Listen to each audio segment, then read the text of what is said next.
Good Friday night to you, sports fan. This has all the makings of a high-scoring contest. We've got two outstanding offensive teams. Both very skilled at shooting the ball, but that's exactly why this game will be decided by stops. Defense wins against teams who are elite scoring. And now the Golden State Warriors starters. They've got Yao. Whitehead out there with Rob Williams. Then there's Cason Wallace. And drawing first blood, you know coach likes that momentum out of the gate. And that begins what should be a terrific battle between these teams. Spiked it away. Lets the three fly. Toronto grabs the miss. They're getting their first look of the season at the Warriors in this one.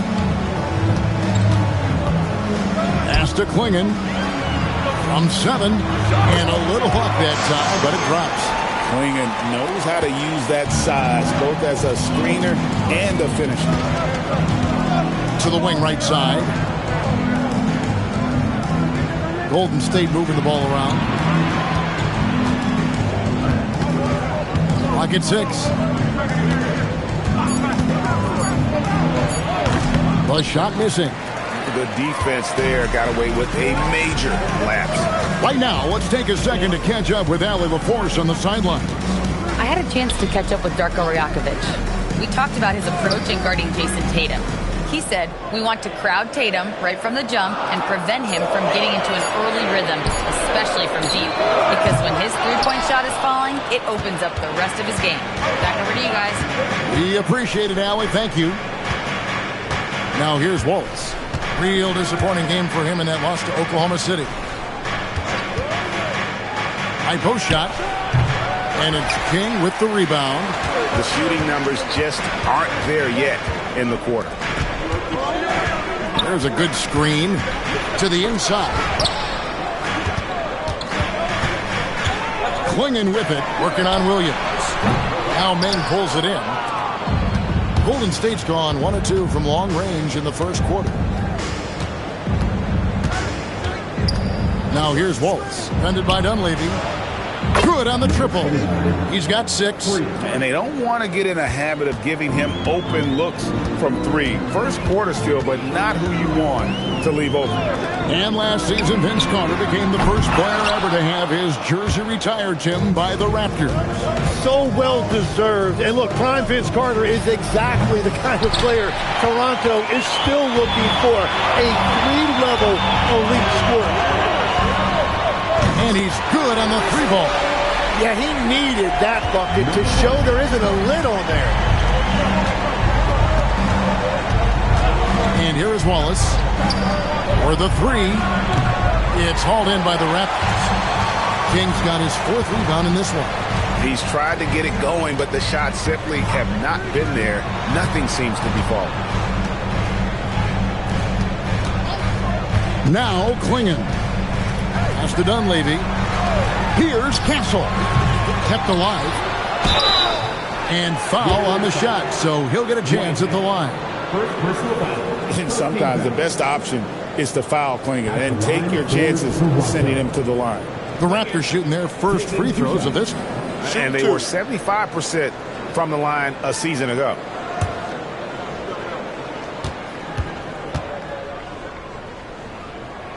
That free throw missing.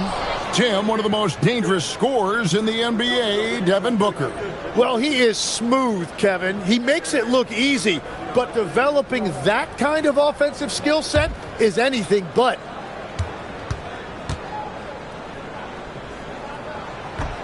And it's tied up with that one. Looking around the NBA, Devin Booker, GA, is as good as any 2-guard out there. Obviously, we know how Devin scores it, but what I love, he also can run your offense, and he gives good effort defensively. Here's Castle. Still yet to score. And there's a nice playmaking element to Castle's game, especially at 6'6". Wallace looking for an opening. Good on the 3-point shot. 9 points in the game so far. That's a high percentage look when the D doesn't fight over the screen. Yeah, and that's the effectiveness of the two-man game right there. Well, you can't let that happen. That seems like a mental mistake. And here's Wallace. He'll bring it up for the Golden State Warriors. They come into this one following a loss to the Thunder. Yeah, you could see they were pressing in that one, and the shooting percentages dipped because of it. Well, they just never looked comfortable out there, and part of that is the defense they were facing.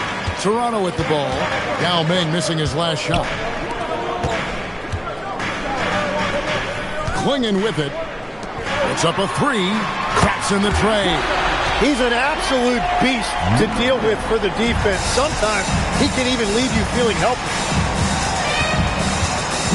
Bounce pass Wallace. Yao in the high post. And a lot of contact on that one, so he'll shoot two here. He goes on Donovan Clingan. If the season winding down, GA, what's key for a long playoff run, do you think? Kevin, one thing is health, right? When you look back at past NBA champions, lots of times it's the teams that were able to survive the year without any major injuries. And so Steve Kerr decides to call a timeout. He's going to have a discussion on the sideline.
Some changes here for the Raptors. Green is checked in for King, and it's Brandon Podziemski in for Castle. Then for the Warriors, Kevin Huerter. He's checked in for Whitehead, and it's Jaime Jaquez in for Cason Wallace.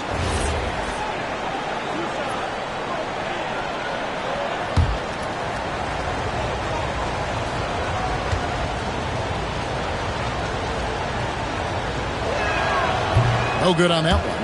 At a towering 7'6" with skill, Yao Ming is one of the better center prospects we've seen in quite some time. Someone you can build a franchise around.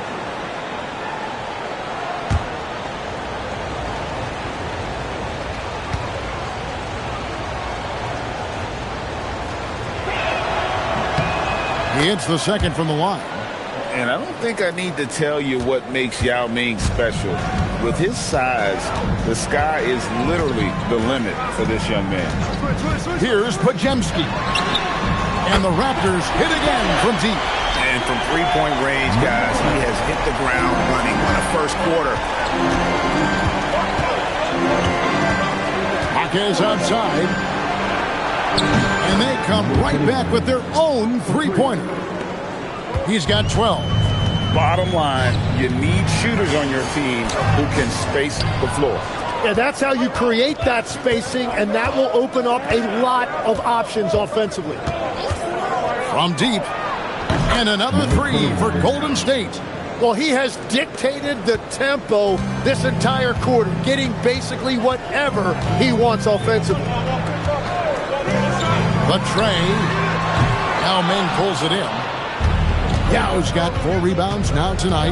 Well, you have to like their work on the boards, Kevin, particularly here to start the game.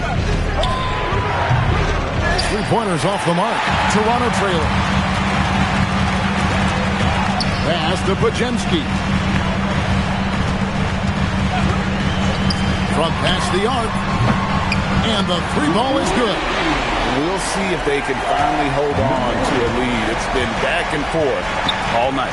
Yeah, it's been a close matchup, which we expected, and this could very well come down to some big shots at the end. Now, here's Yao. Going in with the block.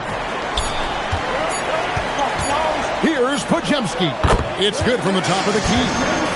And now it's a 3-point Raptor lead. Well, it's been a high-scoring competitive game through the first quarter of play. Toronto ahead, up 3. And we'll be back in just a moment with the start of the second quarter.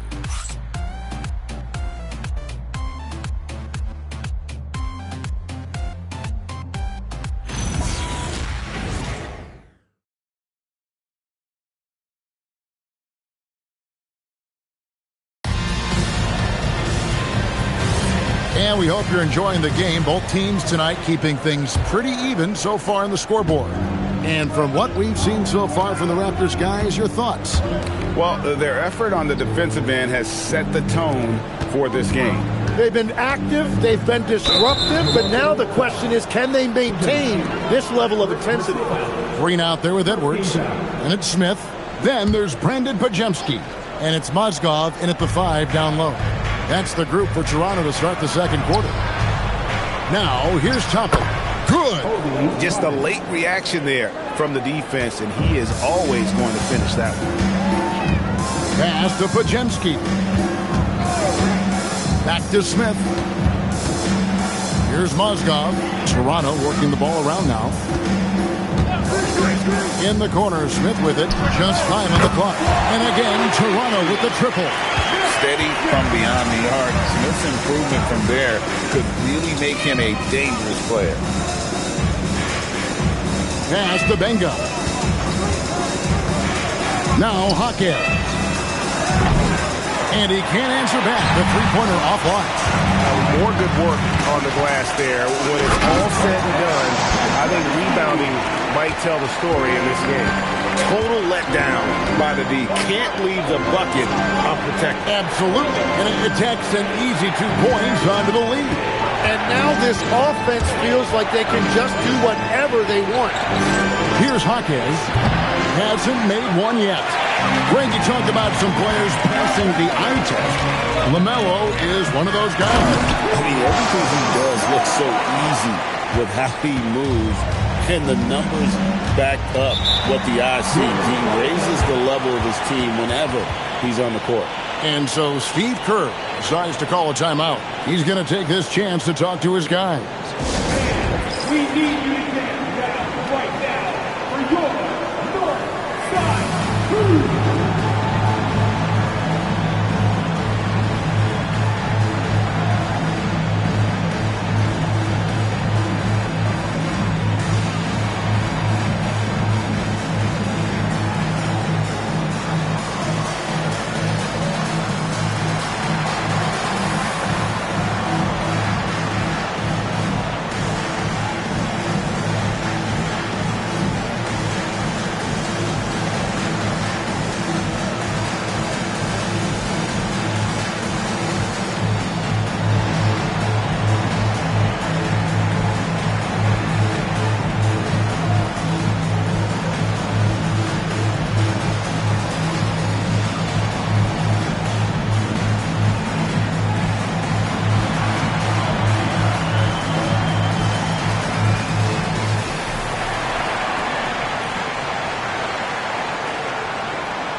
Switch here. Here we are, 2 games left before the start of the playoffs. Let's take a look at the possible field. You look at the Raptors. They've continued to play strong basketball, if not utterly dominant, as the last part of the season grinds toward the playoffs. And it looks like, guys, they'll hold on to that #1 spot the whole way there. And, of course, the Warriors. Quite a few spots down the ladder right now. And, guys, for the Warriors, they've had an interesting season for sure. They're competitive. They're feisty, but they're not a team that's going to dominate for long stretches. Well, inconsistency is the word. Sometimes they'll lose a game they probably should have won, and they show you how hard it is to sustain success in this league. Drills it from outside. 18 points for him. And I like the back and forth here, showing confidence from range. Yeah, he was so ready to answer that. These teams are just battling. All these threes they're giving up have really been the driving force on this run. Warriors trail by 11. Wallace outside. And another three for Golden State.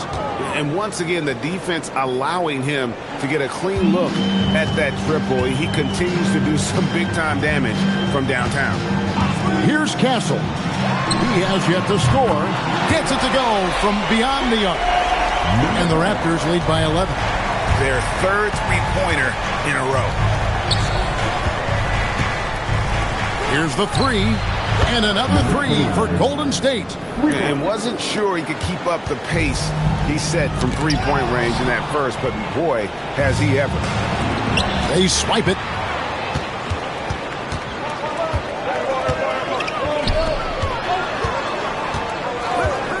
Lets it go from deep. Nothing that time. He's 0 for 2.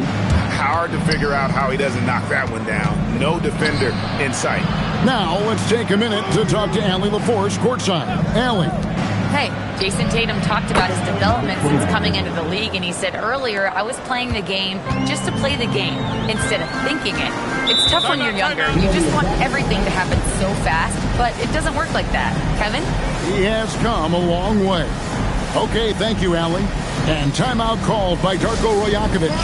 He's ready to talk things through with them.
Changes for Toronto. Klingon comes in for Mozgov. And Dunleavy's subbed in for Smith. Then for the Warriors, Yao comes in for Benga. And it's Williams in for Toppin.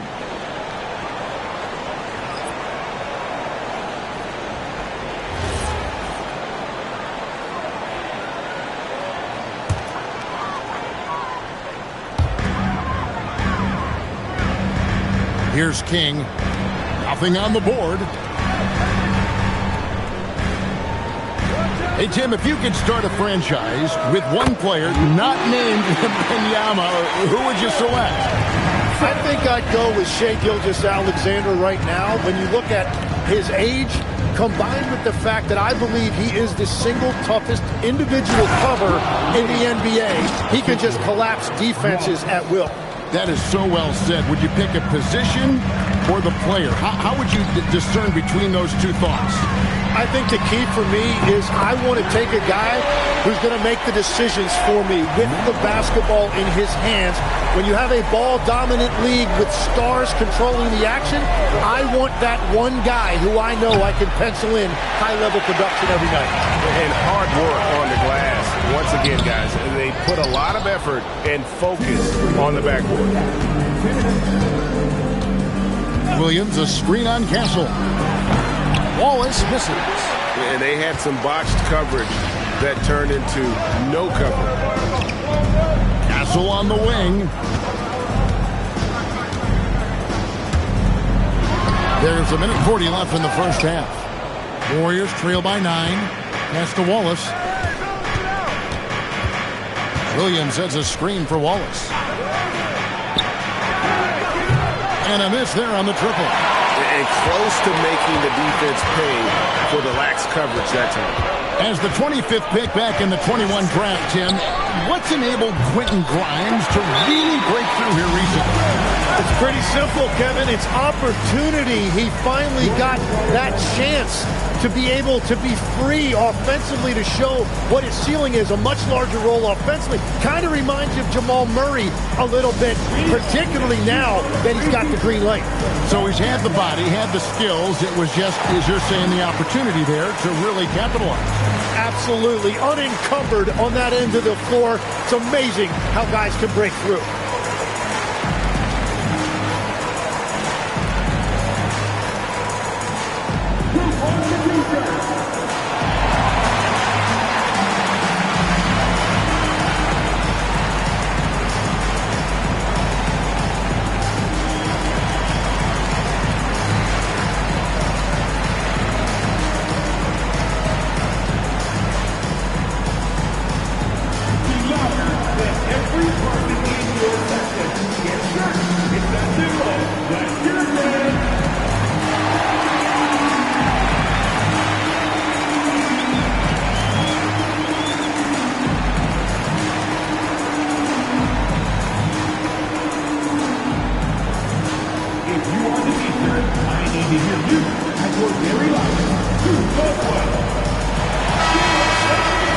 And checking out some numbers for him.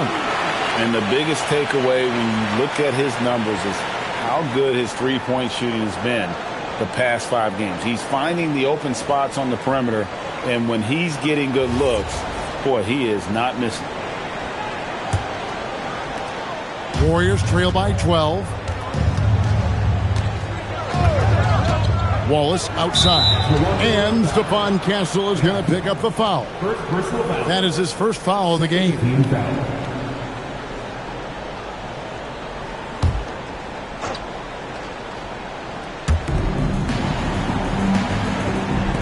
Whitehead deciding where to go with it. From the arc. Connects again from distance. Buries his 10th triple of the game. Unbelievable. Now Castle. He has 6. And he gets it to go. He's got 26. Unwilling to let up even for a moment. That's his killer instinct, just fanning the flame.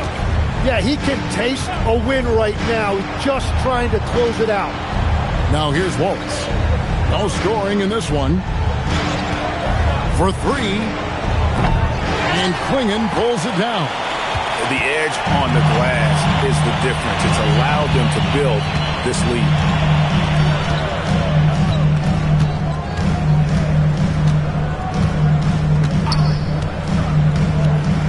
Five to shoot. The three-pointer no good. And so it's the Toronto Raptors. Their lead at 11 points to end the quarter. A terrific tempo and a great pace. The fast break has been a central part of their offense. And Allie LaForce has got something now for us from the floor. Allie, take it away. Here with Coach Steve Kerr, your defense struggling to contain them in the first half. How do you remedy it? We got to get back in transition. We got to make them feel us. You know, they're just running anything they want. We've got to at least disrupt the stuff they're trying to do. Thank you, Coach. All right, Allie, thanks for that. We'll be right back after halftime for the start of the third quarter. We'll see you in just a moment.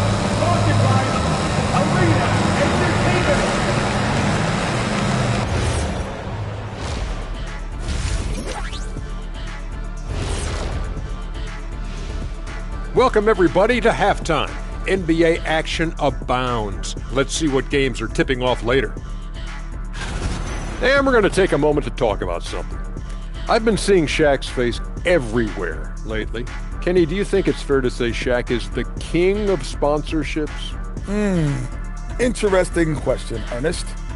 Shaq, I do see you a lot in a lot of commercials, but I don't know if I call you the king of anything. Ernie is right. I am indeed the king of sponsorship. Everybody wants the big Diesel stamp of approval. Shaq, you ever think of doing any pro bono work? I've got a neat spot that I think you'd be perfect for. Where's that restaurant at? And let's move on now to those first 2 quarters. Talk about a tough start for the Warriors. Well, they aren't defending the perimeter. Those shooters are loading up with confidence. You can go out there and knock down a few, Chet. That's how bad the defense has been. A backhanded compliment, if there ever was one.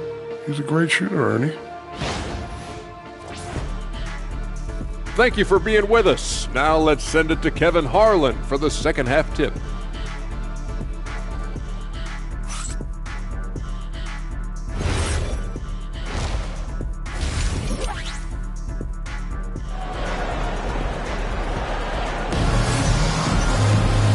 wasn't too much drama in the first half, but maybe things will tighten up here in the second.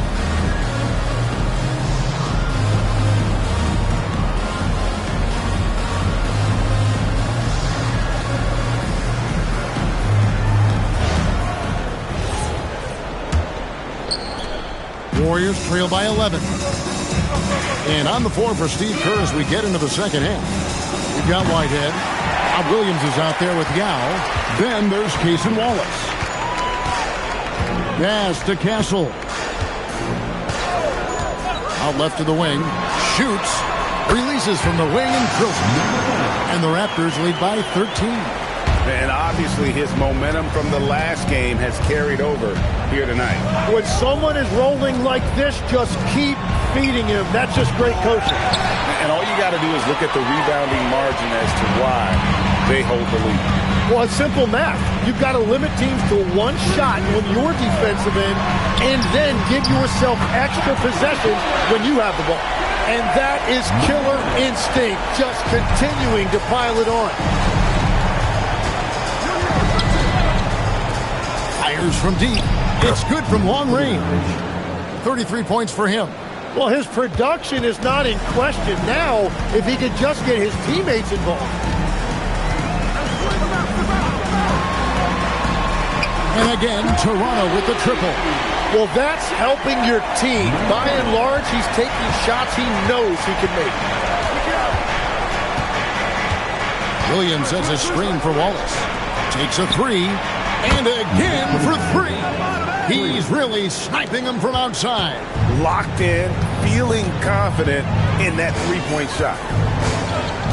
Castle on the wing. Some nice ball movement here by the Raptors. Pass to Dunleavy. Shot clock at 6. Now Castle. Whitehead with the rebound. Well, it's still a good start to the half. They had to miss sometime. Williams sends a screen for Wallace. Shoots the three. And Klingon pulls it down.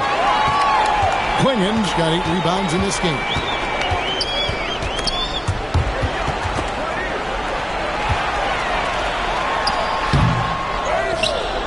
Kick out to King.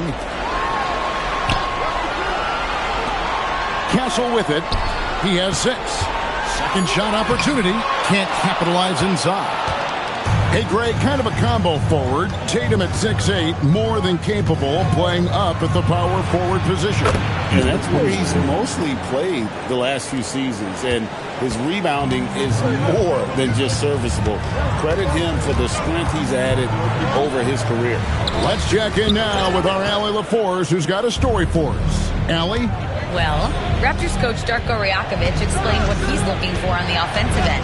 He said, quote, it's unselfishness, ball and body movement, playing together and making each other better. Also, you have to be able to adjust. Basketball is not set in stone. If it was, it would be a recipe. Guys, back to you. Yeah, you got to roll with the punches. Thank you, Allie. Hits the three-point bomb. 37 points for him. The shots are falling, and he is making it look easy.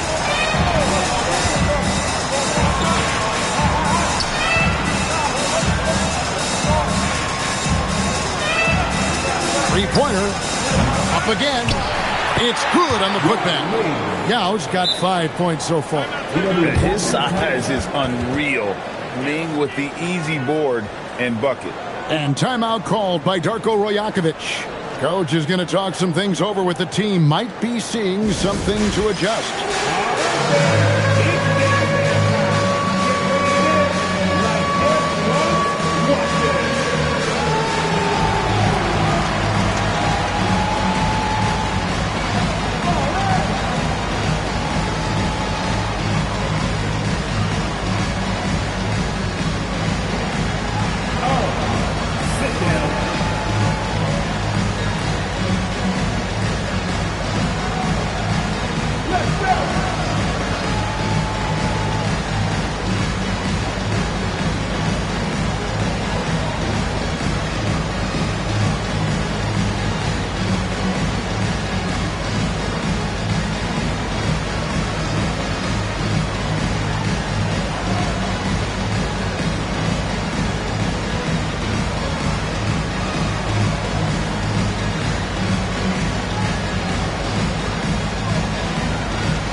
Raptors making a change here.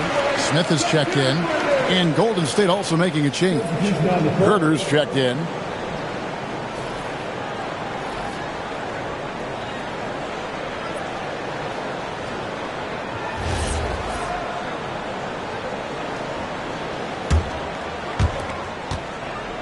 Raptors leading by 8.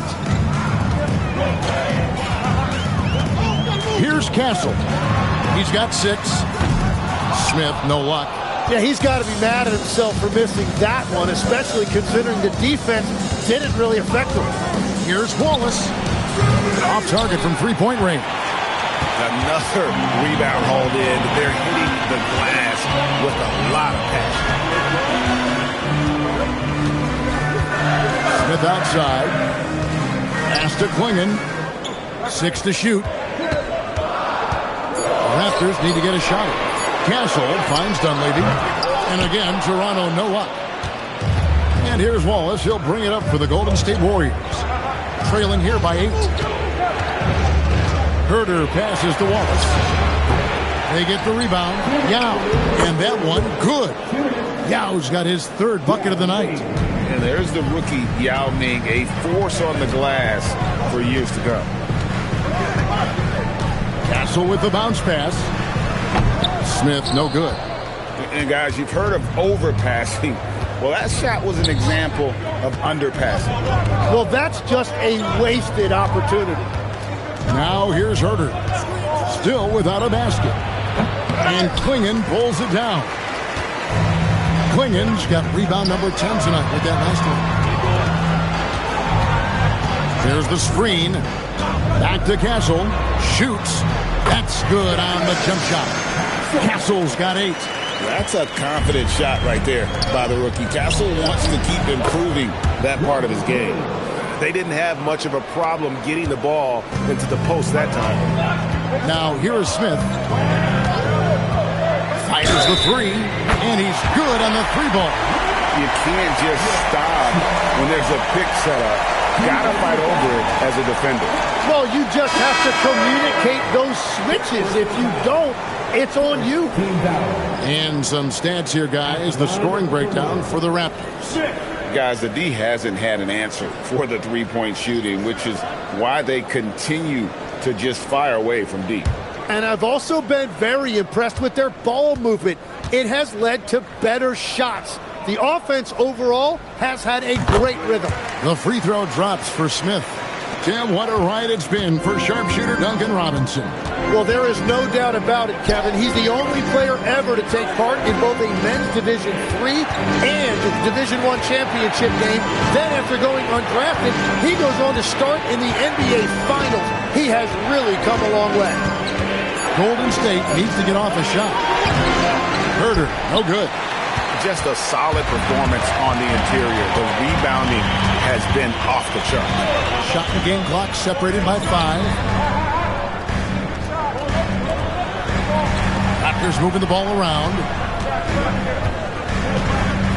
Back to Smith. 3-pointer. Buries the long-range jumper. 10 points for him. That's just a smart play right there. The right pass to a ready shooter. They need this.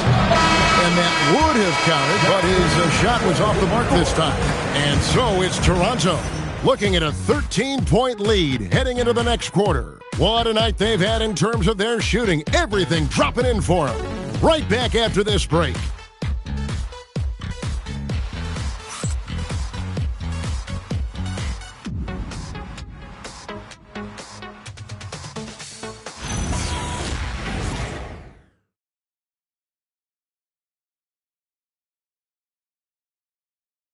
And let's take this chance now to show you the State Farm assist of the game. Just true artistry right there. I mean, great decision on where to go with the ball, and how about the perfect delivery? Well, the vision, the placement of the pass, and then the timing. You just can't do it any better. And 1 quarter to go in a game that to this point has not been an evenly fought contest. Osgood is out there with Green. Then there's Brandon Pajemski.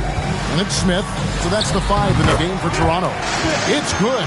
And yeah, he's not messing around. He wants no part of a comeback in this one.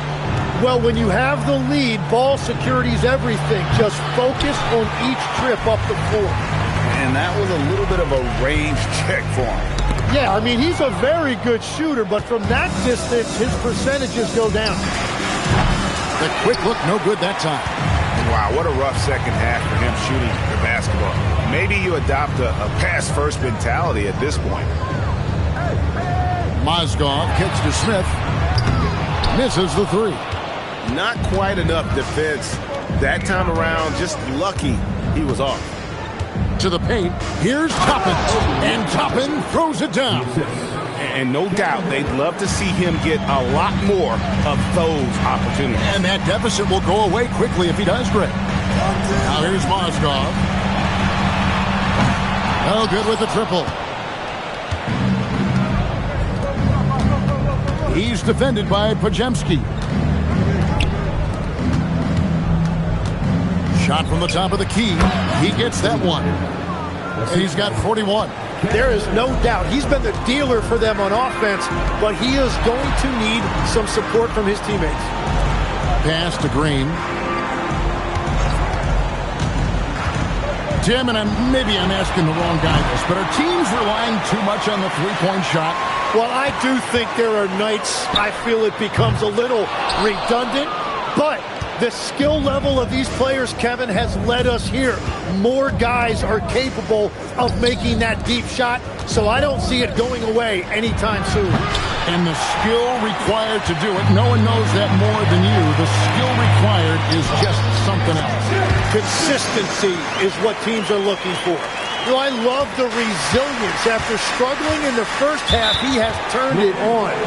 And so Steve Kerr calls for the timeout. It's a chance for them to regroup and refocus.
New group in now for the Raptors. Donovan Klingon, he's checked in for Mozgov. King comes in for Green. Dunleavy's checked in for Smith. And Castle is subbed in for Brandon Pajemski. Different look here for the Warriors. Yao checked in for Benga. Williams comes in for Toppin. Whitehead's checked in for Kevin Herter. And Wallace subbed in for Jaime Jaquez. We're now joined by our sideline reporter, Allie LaForce. Allie, it's all yours. I was able to listen in on what Steve Kerr had to say to the team. He told them, quote, if we'd worked harder on the glass, we'd probably be up right now. Show some heart, show some pride. It was a very direct message. Back to you guys. Thank you once again, Allie. And we're playing about as much defense as they did there. Not nearly enough. Castle, no one around him. Tried to come right back with the three of his own, but it's no good. Now here's Wallace. And the Warriors, another three. Just give him the ball. This guy is shooting lights out from deep. A bit under 3.5 minutes have passed here in the fourth. Some nice ball movement here by the Raptors. Pass to Castle. Launches it. The Warriors pull it in. Wallace outside.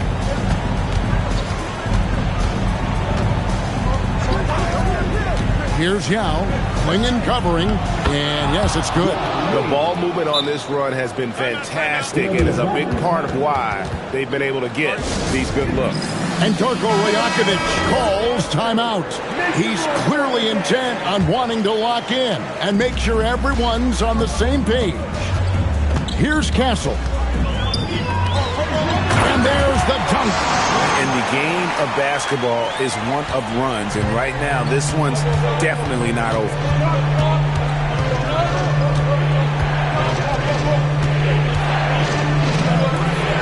Here's Whitehead. Yao in the post. Swinging, covering. It's off. Raptors leading by 7. Now Castle.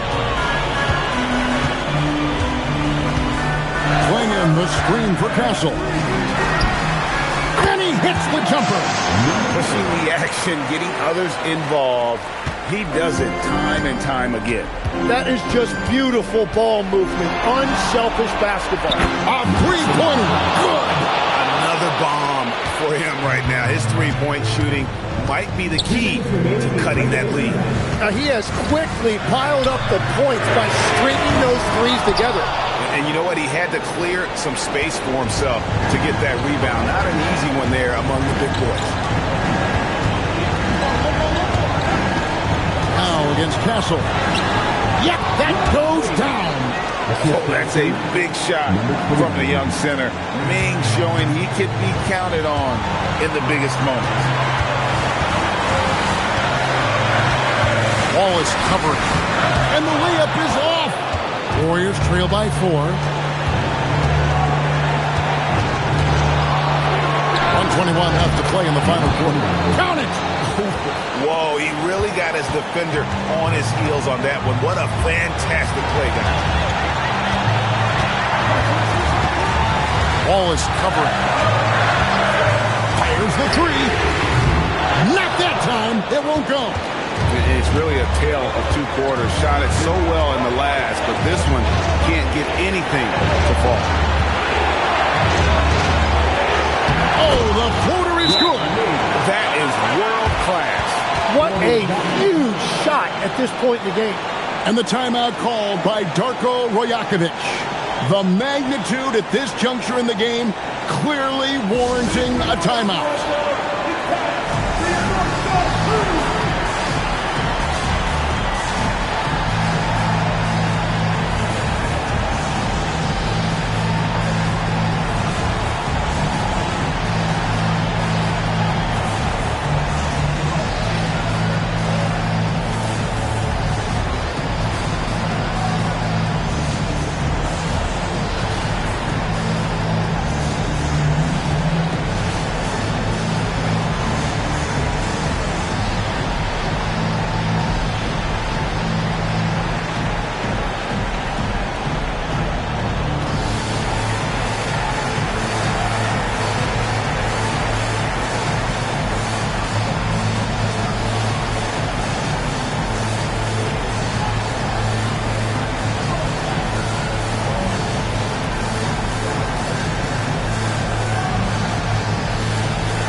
.46 seconds left in the fourth quarter. Knocks down the 3. And he just seems to always deliver in the clutch. And he's got it going right now. That's who they want taking the big shot. And so Steve Kerr calls for the timeout. Coach clearly feeling the necessity to regroup with so much at stake here.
Can't connect from long distance. And you could tell he thought that triple was going to fall. Wall is covering.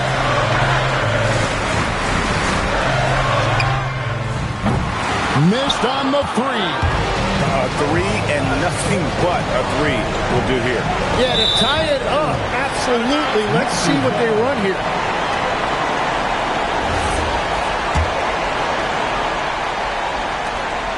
And they commit an intentional foul. We'll see another one of those so they can get into the penalty. Honestly, just doing what they have to in order to get the basketball back.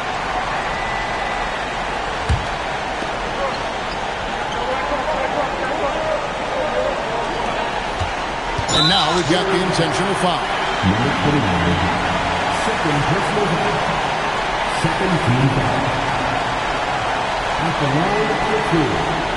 Pass.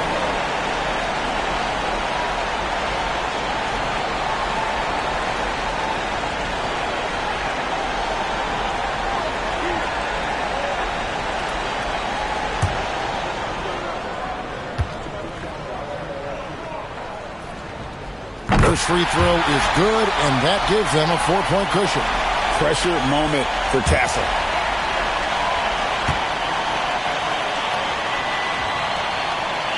So he goes 2 for 2 at the line, and it's a 5-point game. Clutch free throws there. That should ensure they're going home with the W. Timeout called the Warriors. They're down by 5. Turning here to our analysts, what factors, guys, come to your mind? Score, then hope for some missed free throws or a turnover at the other end. Well, at this point, everything has to go your way to extend this game.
Does not hit. And an intentional foul right there. Personal foul. Third team foul. At the line for your Raptors. Castle. 2 shots.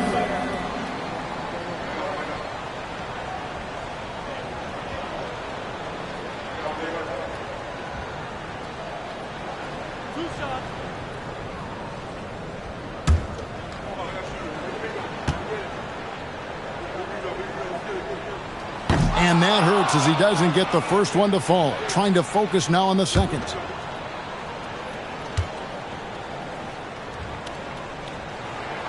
That's good. Going 1 of 2 from the line, and that increases their lead to 6. From outside. And so it's the Raptors winning this one. They didn't make it easy on themselves or their fans, but in the end, everyone's satisfied. I mean, there were some times that momentum shifted, and especially early on, but let's give this group a lot of credit for that stick-to-itiveness in terms of finishing out and executing that game plan. Well, folks, that's going to do it for now. For Tim Legler, Greg Anthony, and Allie LaForce, I'm Kevin Harlan. This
like a tennis match, Grant, with the ball racing from one side of the court to the other. Yeah, B.A., you can get whiplash watching these teams run up and down the floor. They like to get it and go without any hesitation. I'll look at Orlando's opening lineup. Serge Ibaka is out there with Amin Thompson. And then it's Goran Dragic. And it's Divac in at the center position, locking down the middle. Oh, and there's the whistle on the shot. So 2 free throws for him coming up. They'll pin that one on Serge Ibaka. New York shooting their first free throws. First trip to the line in this one. Take a break. Take a break. 2 shots.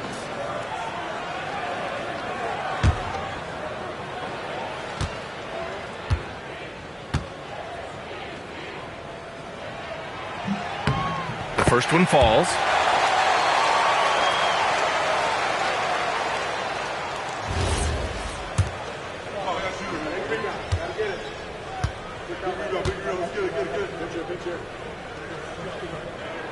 And he makes both free throws.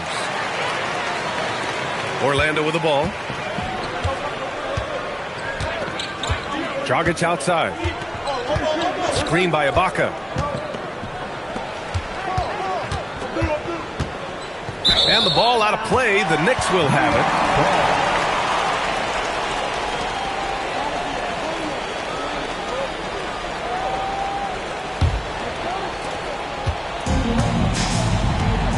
Here's Kolek. From downtown. Pure from three-point range. He's got 5. Don't want to let him get into a rhythm from out there. Dragic outside. Pass to Divac. Played it in with a nice touch off the window. Yeah, terrific work in the two-man game. Results in an easy bucket. That's how you do it. Outside Walker.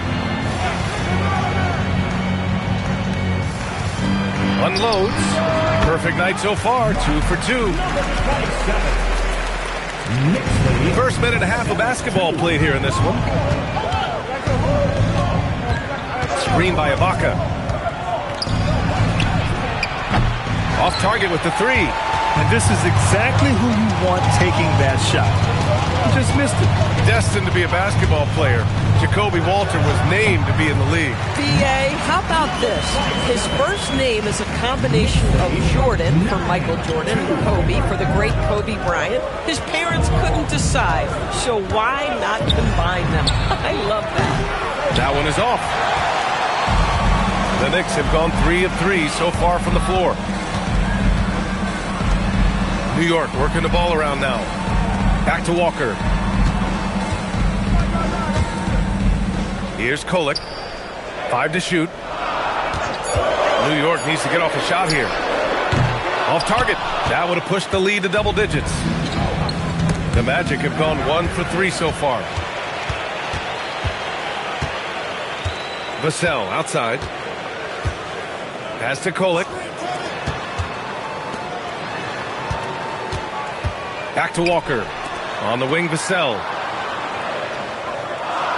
Launches a 3. And Kolek gets it to go.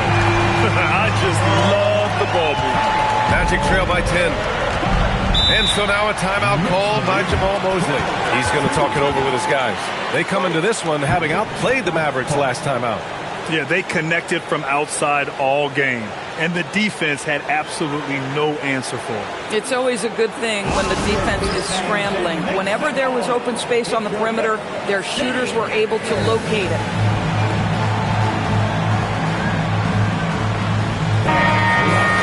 Looking now at some numbers for Serge Ibaka.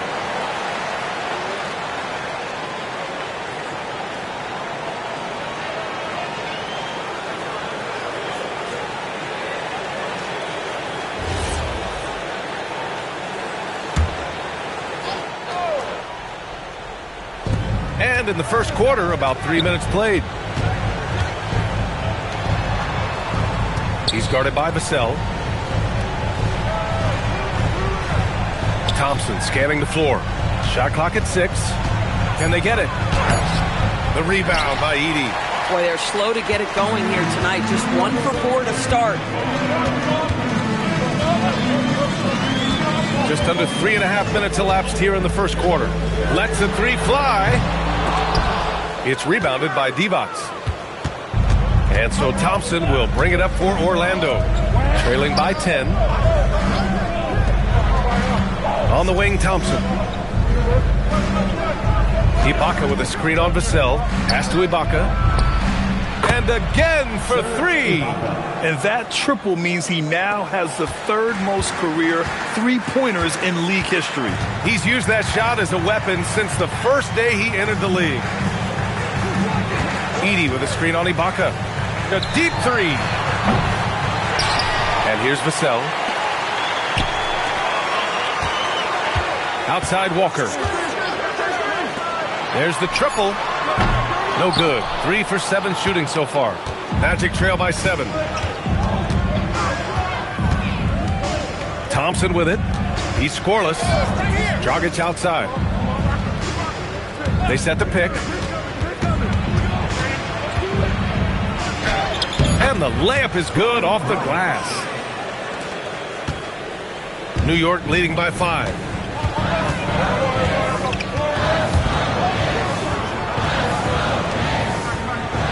Here's Kolek. Edey with a screen on Dragic. Kolek fires in the triple. Kolek's got 6. Gotta fight harder to get over those screens. You know, we see this all the time. You're basically, as a defender, hoping the man misses rather than putting in the work to get over screens. Both teams are starting to find a rhythm here. And this is partly what the game has become, right? A matter of dueling three-point opportunities. And so Mike Brown decides to call a timeout. We might see him looking to make some tweaks to the strategy.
For New York, Walker comes in for Vassell, and it's Tyrese Maxey in for Kolek.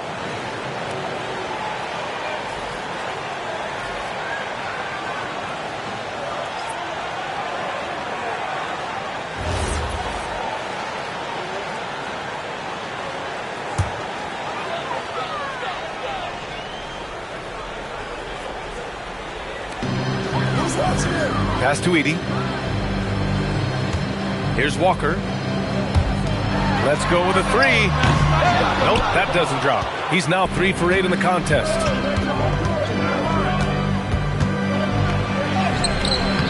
Oh, nice D from Walker. That's the shot you hope for. Right at the rim. Just couldn't capitalize. Outside Walker.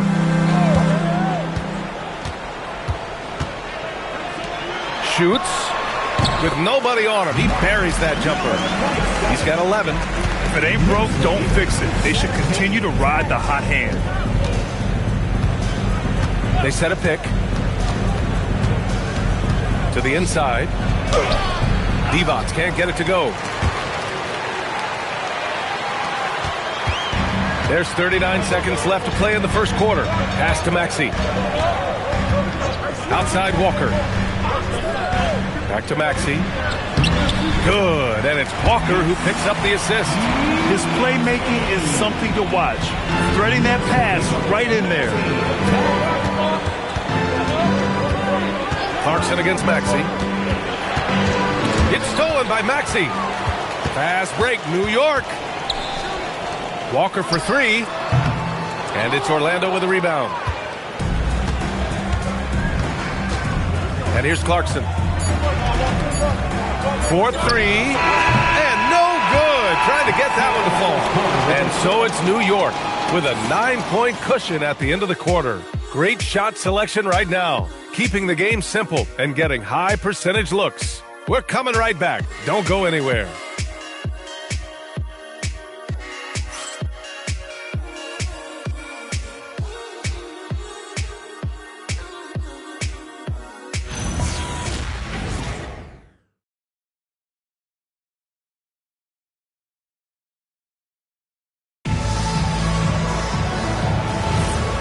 Great to have you with us.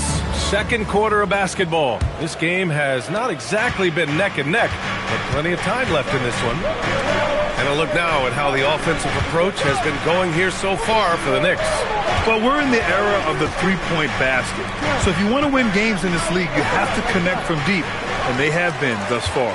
Yeah, they've also been alert and active on the defensive end, creating turnovers and turning those into points on the offensive end. All right, this is how the floor looks for the Magic starting the second. They've got Jordan Clarkson, also Spencer Dinwiddie out there. Yusuf Nurkic is out there with Williams, and it's Scola in at the 4. And let's swing it over to the sideline and hear from Allie. Hey, Ryan. Success hasn't changed Austin Reeves' underdog mentality. He said it doesn't shift at all. There's a good majority of people that probably still don't think that I'm that good. It's a common theme for my life. What pushed me to get here are the people who doubted me. I always have to keep that in mind. Back to you, Ryan. Keeps that chip on his shoulder. Thanks a lot, Allie. He forced that one. Not a productive trip up the floor. And in a way, by taking that one, he's bailing out the defense. It's just too easy to stop. And looks like an illegal pick was set. That gets the ref's attention. You see teams in college and high school run a lot more full-court press. Why is that less prevalent in the NBA doors?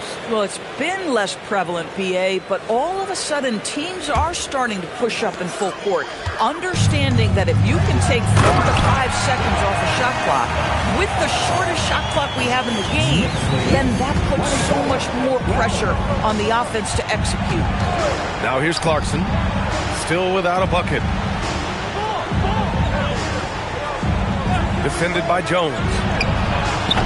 And it's Clarkson missing. New York leading by 12. Pass to Vassell. Here's Kolek, defended by Dragic. Parked it down low that time. Got hit with the 3-second call. And let's take a quick look at the 2 guards, whose rebounding has stood out since the All-Star break. The 4th spot held by Devin Vassell. And think about it. These guards are willing to put on their hard hats and get physical on the glass. I mean, this kind of effort doesn't go unnoticed by teammates. Oh, no doubt about it. Their contributions on the glass provide their team with a huge bonus. As hard as they work on the glass, it makes things a lot easier for their teammates in the post. Lessens the load a little bit on those interior guys. Number 30. The Knicks have got 2 of 3 shots to go in the second. Vassell outside. The 3 is up. Drains the triple. Vassell's got 5 points now in the quarter. In today's NBA, you have to stretch the floor if you want to win. They have loads of confidence from three-point land right now. Now here's Dragic. The double clutch. And that's 2 points on the layup. Dragic has got 6. Oh, what a mid-air adjustment. You know, he had to alter his release point, but didn't let it throw off the shot. Jones feels it out. Pulls up. And the Knicks getting another bucket right there. Taking a look at this first half, they've just shown better shot selection. And I think, obviously, we see the execution and the willingness to make the next pass so important. And so now a timeout called by Jamal Mosley. He might have seen something and needs to review with his guys.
checked in for New York.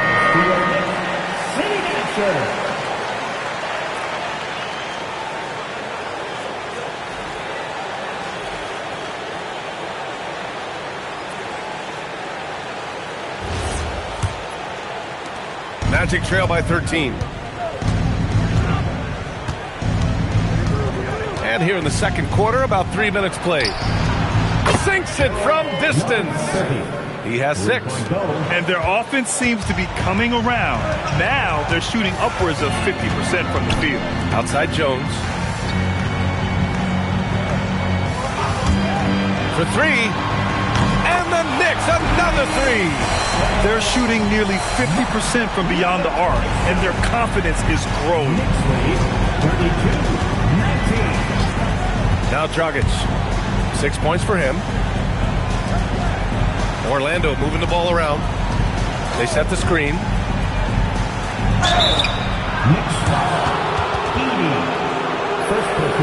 It's his first trip to the line. At the line, 2 shots.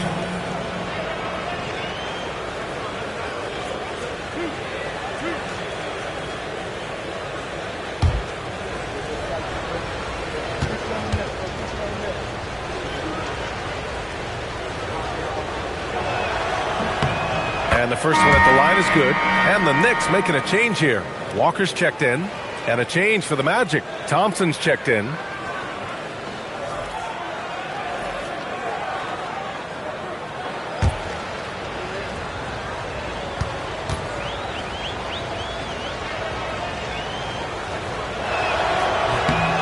It's both from the stripe. Well, Doris, the end of the regular season fast approaching. Are most teams where you expect them to be? No, I mean, there's always some big surprises, right? That's what makes this game so compelling. There's never a way to predict who's going to rise and fall throughout the year. There's always something unexpected. Magic trail by 11. Dragic outside.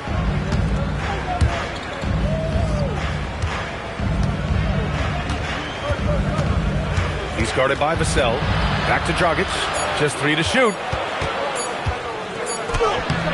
Had a chance there to cut it to single digits, but it's off target. New York leading by 11 to the middle. Deflects the pass. Ibaka with a steal. Thompson against Edey. Pass to Dragic. Here's the pick. Here's Divac. Edey with a steal. Here's Kolek. 6 points for him. Now here's Vassell. And it falls all over the rim and in. 18 points for him. Boy, how about that pass? He put it right where it needed to be. And so now a timeout called by Jamal Mosley. He's going to talk it over with his guys.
Let's take a moment to look at the top rookie shot blockers in the second half of the season.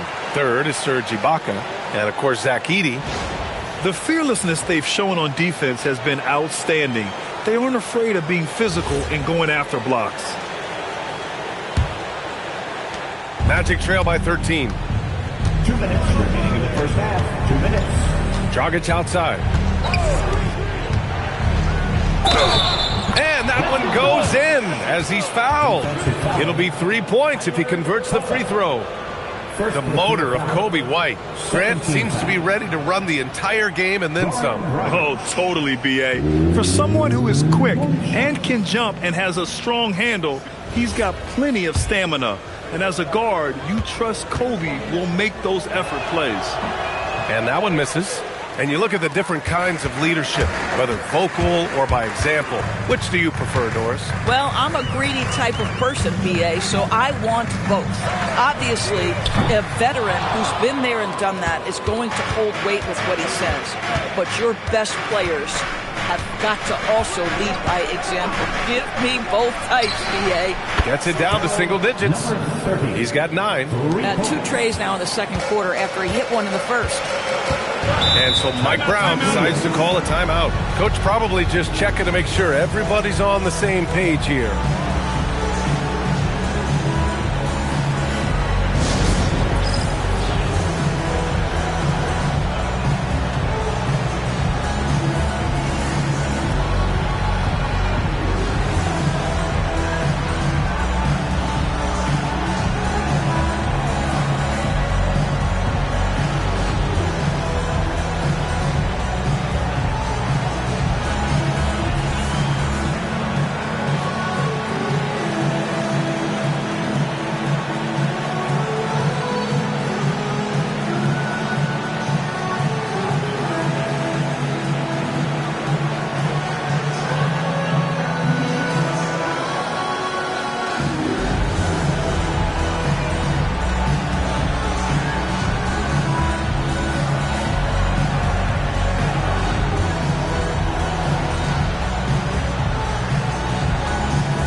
Here's Kolek. He's got 6. New York working the ball around now. Outside Walker. Pass to Kolek. Shot clock at 5. The 3 ball. And it's Orlando with a rebound. Devon's got 5 rebounds tonight. Magic trail by 8. Now here's Dragic. Give him 8 points now. Thompson outside. Back to Dragic. Launches it. They grab their own miss. Fires from deep. Sends it home from three-point land. And it's now only a 5-point Knick lead. After a slow start, he has really tightened up his game. No good. Had a chance to end the run there. Orlando has got 3 of 5 to fall from beyond the three-point line in the second.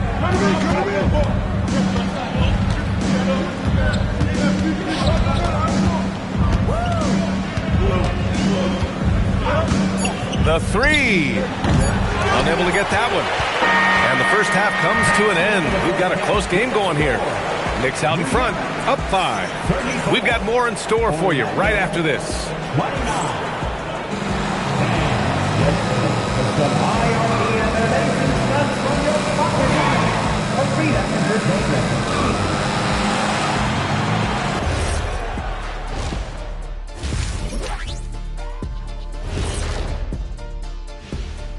Welcome, everybody. Right off the bat, let's see which games are still to come tonight. The Nuggets will face off against the 76ers out in Philadelphia. That one gets going 7:30 Eastern Time. Shaq, Ernie, that might be the game of the night. Yeah, I agree. 2 great rosters, 2 great coaches.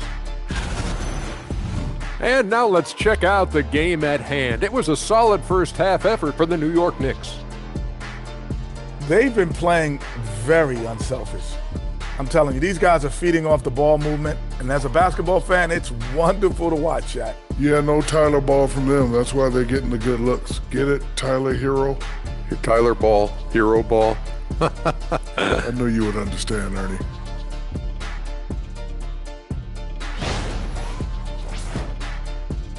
And that'll do it for us. Thanks for stopping by. We'll head back down to Brian Anderson and crew for the start of the third quarter.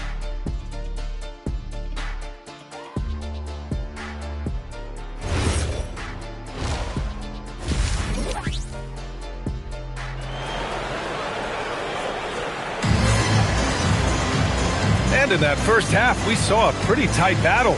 We'll soon find out what sort of adjustments were discussed during halftime.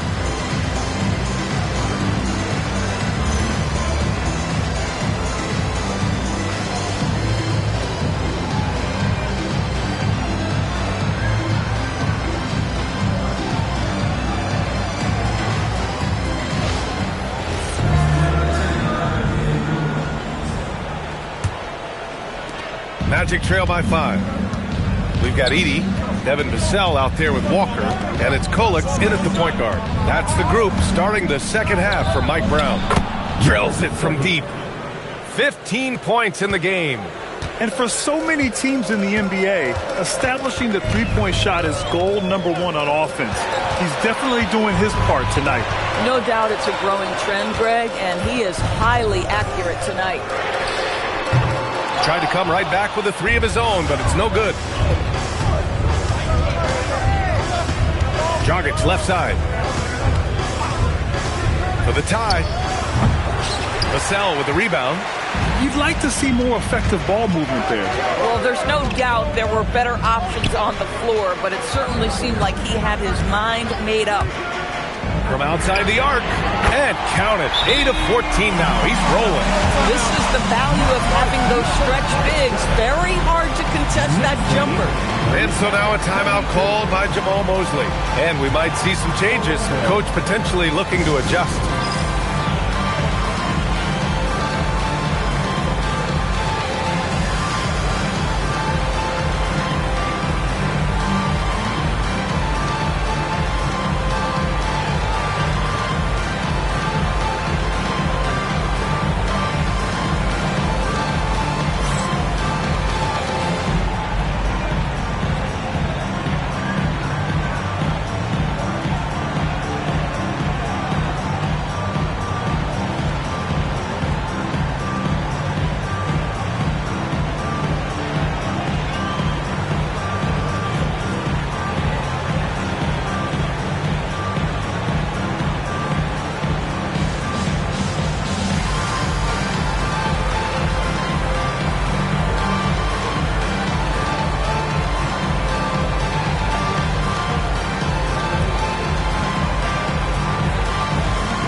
Let's look back on the last month now and see which rookie players were leading the way in assists per game.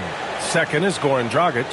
I really like how he sees the floor. A selfless distributor who enjoys hitting those guys in their spots. Here in this third quarter, just over a minute played. Lets it go from deep.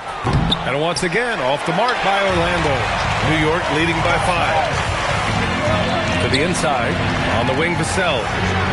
And again, New York with the triple. Yeah, the three-point shot is an important part of Vassell's game and an important part of this offense. Here's the three. The shot no good. This isn't how they wanted to start the second half. Only 1 of 4. From deep. Offensive board. And the dunk by Edey. And I just love how he's making the effort plays that everyone around him appreciates. It is certainly making an impact tonight. No doubt. On the scoreboard, in the body language of the players, you can tell which team is in complete command. Yeah, in the first half, he was unstoppable from deep. Now, 2 more since the break.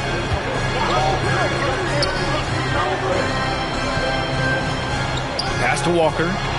Over Thompson. And he makes good on his first shot of the game. Walker's got his first 2 points. Just love the unselfishness there. Keep the ball moving. Good things happen.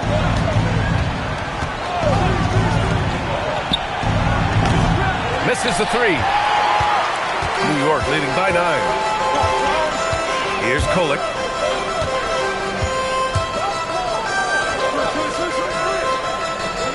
Pass to Walker. 6 on the shot clock. Takes the 3. Kolek's shot is off. And here's Thompson. He'll bring it up for the Magic.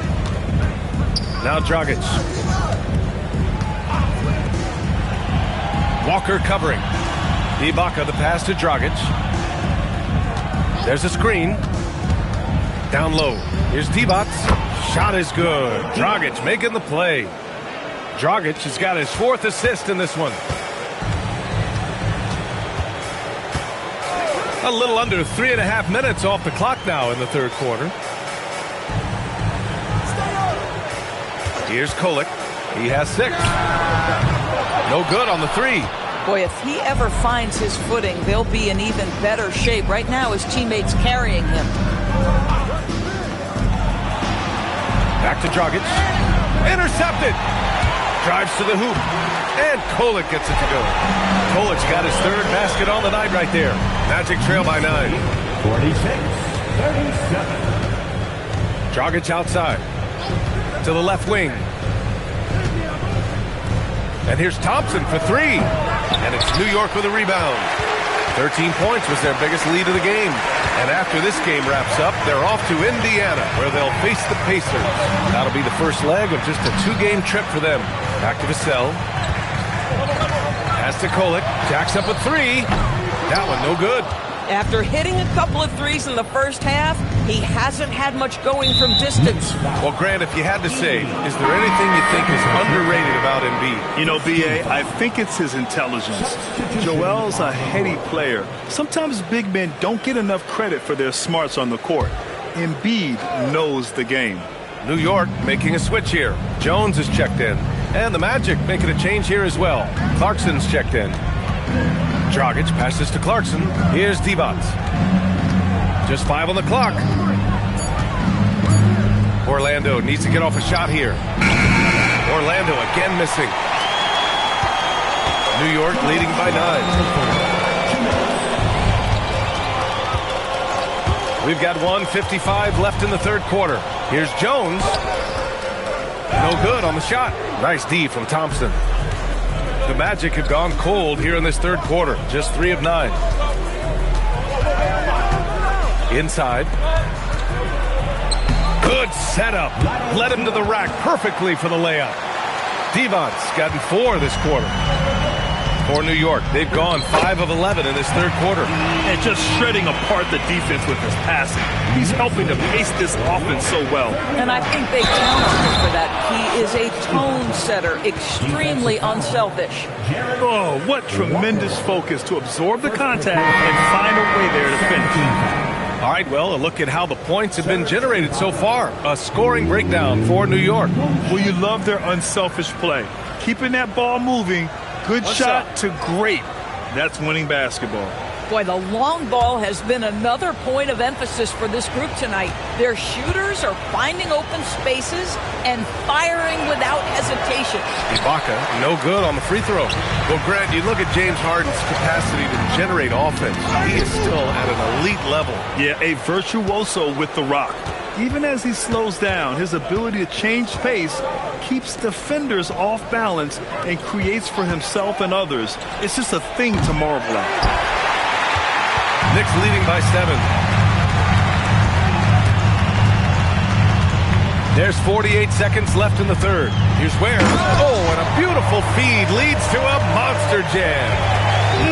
Slams it down with 2 hands. Man, they're really getting aggressive now. And the officials will call the illegal screen here. One of the trickier plays to judge, but it would be hard to argue against the call.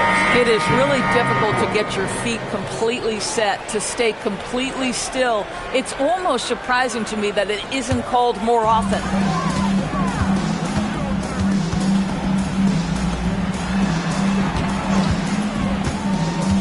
26 seconds left to play in the third quarter of basketball. Count that one. They have no answer defensively inside. It is D2 41. Maxey against Clarkson. Pass to Scola. Right side, Williams. And there's the call. It's going to be an illegal screen.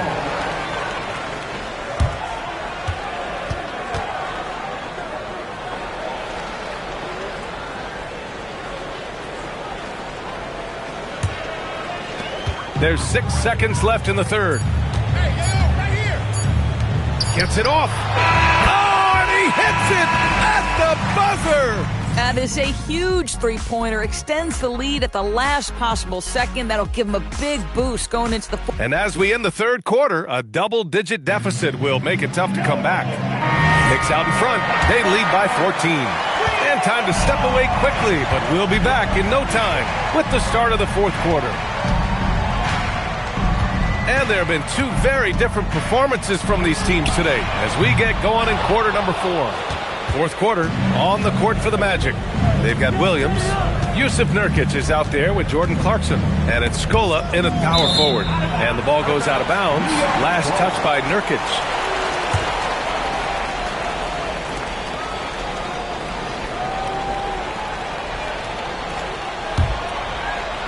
And the Knicks with the possession here. 14 points, their largest margin of the game. Pass to Ware. Fires the three. Sinks it from distance. Backing up that last three with another three. The defense has to stop giving them so many clean looks. He's covered by Clarkson. Jones from outside. It's good on the putback. And the Knicks lead by 19. They've had a slight leg up on the boards and a big leg up on the scoreboard. Pass to Nurkic.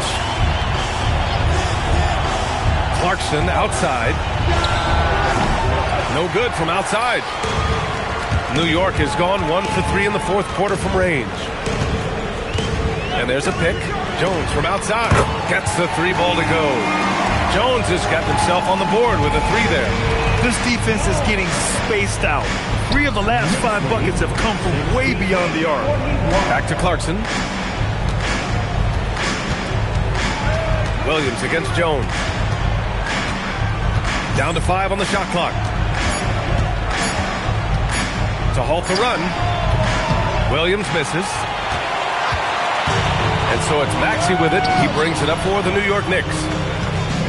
Here in the fourth quarter, their defense has been very strong. No baskets allowed. And with the introduction of the NBA Cup, the regular season schedule is more packed than ever. You know what, B.A.? Many constituents in this game believe the regular season schedule should top out at 72 games. This is something the commissioner broached back when he introduced the Cup. Not necessarily 72, just that there could be a reduction. But there's too much money at stake. I don't believe this will ever happen. Williams looking around to the paint. Oh, it's stolen. Now here's Walker. He's guarded closely. Pass to Maxey. Lets it fly. Clarkson grabs a miss. Trying to close out. You got to know who's hot and who's not.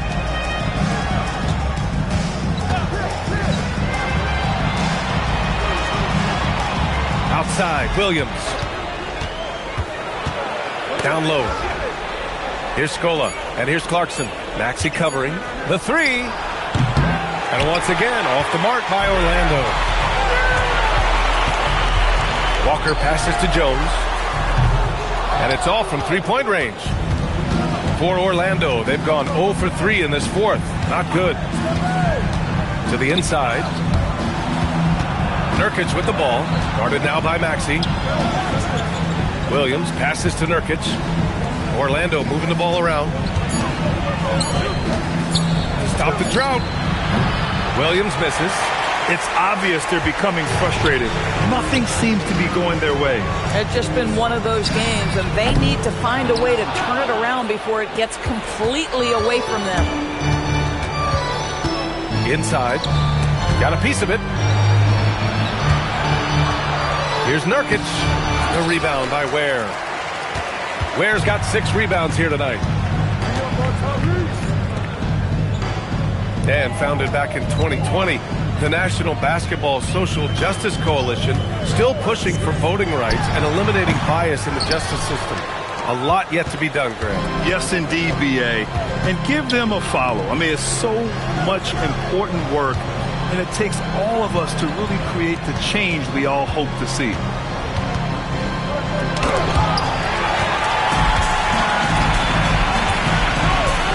Clarkson against Maxey. Has to Ware. And here is Maxey. And the Knicks miss again. Defended by Jones.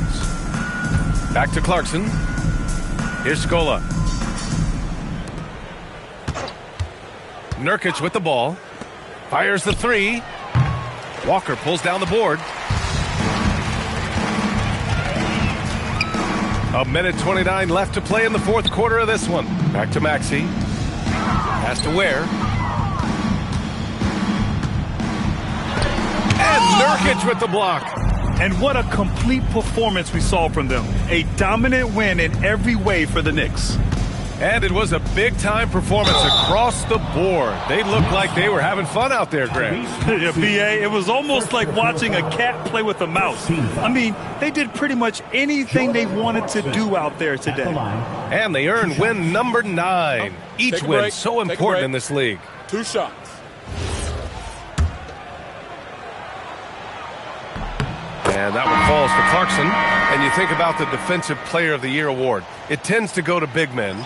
Any thought of dividing the award into 2? Maybe one for perimeter players and the other for big men? Absolutely not, Brian. What we need to do is consider that the single most important thing it is for your defense nightly is guarding the best point guards or wings in the league.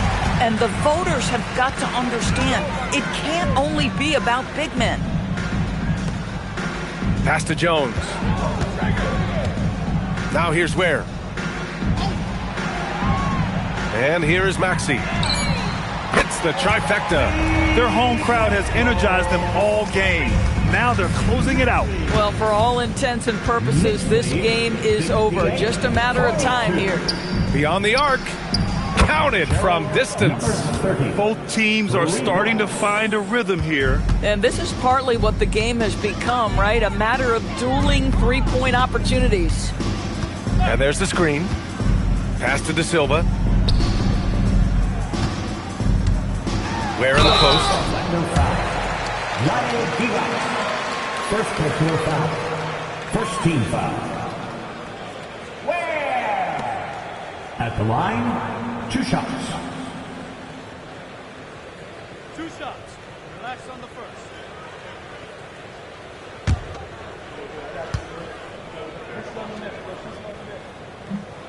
First one falls for him.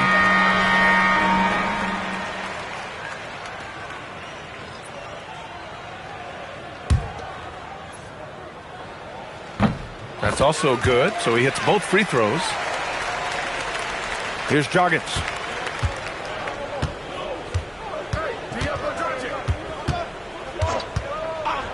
From the arc. And again, it's Orlando with a 3. And his fantastic performance from the last game has carried over to tonight. No, I think that's the one thing every player is searching for. Consistency. They're giving this guy a chance to carry the offense once again. And so it's the Knicks taking care of business in this one. They didn't have too many problems tonight. They didn't. Just a tremendous team effort. Once they had that big lead, they were not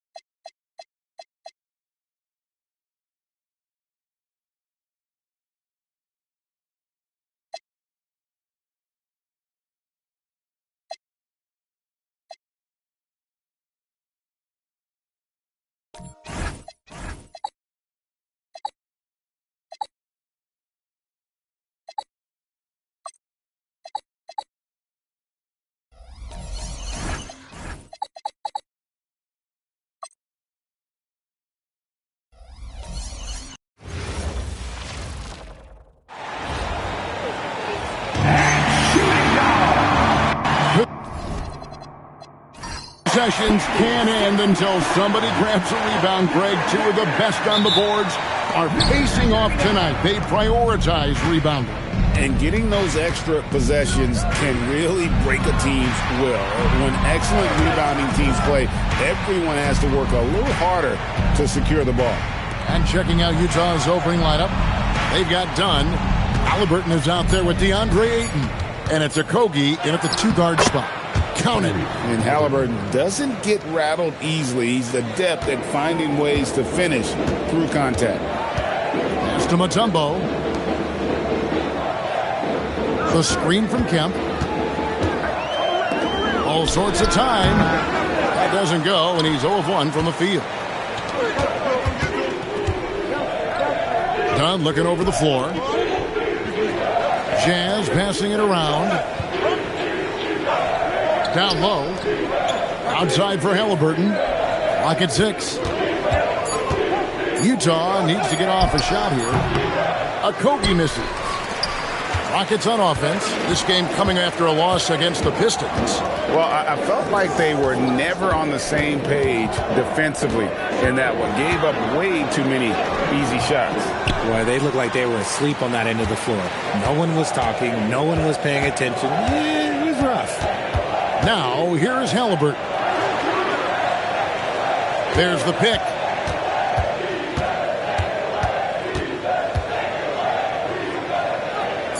Inside, here's Ayton. Rockets with the rebound. And this game, the first chance they've had to see Utah. And even though they're one of the top teams, they dropped the season series to this squad. So sometimes matchups play a role.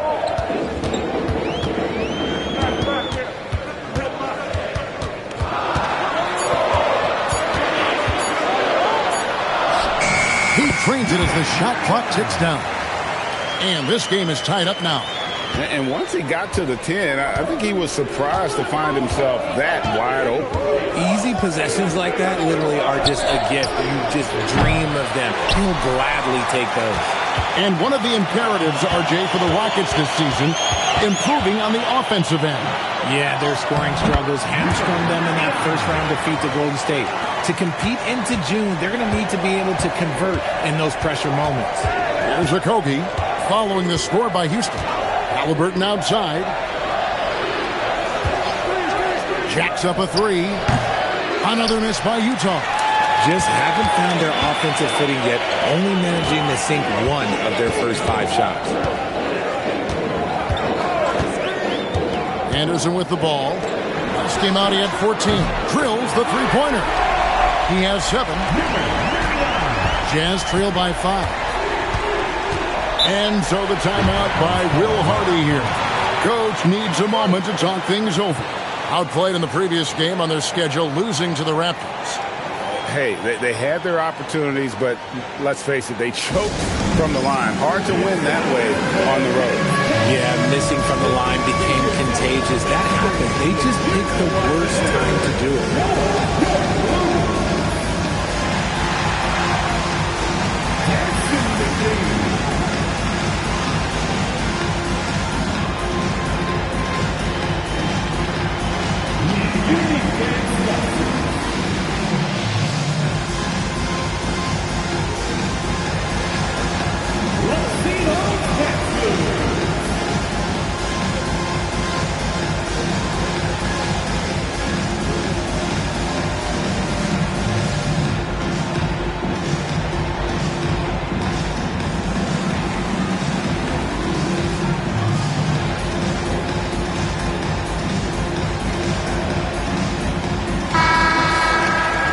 We can. Let's have a peek at the league's top foul shooting teams over the course of the last month. The Rockets, number 1. And they've had a lot of success at the free throw line, converting those at a high level. So I'd look for them to continue to attack the rim. To the left wing. Dunn kicks to Halliburton. Shot clock at 6.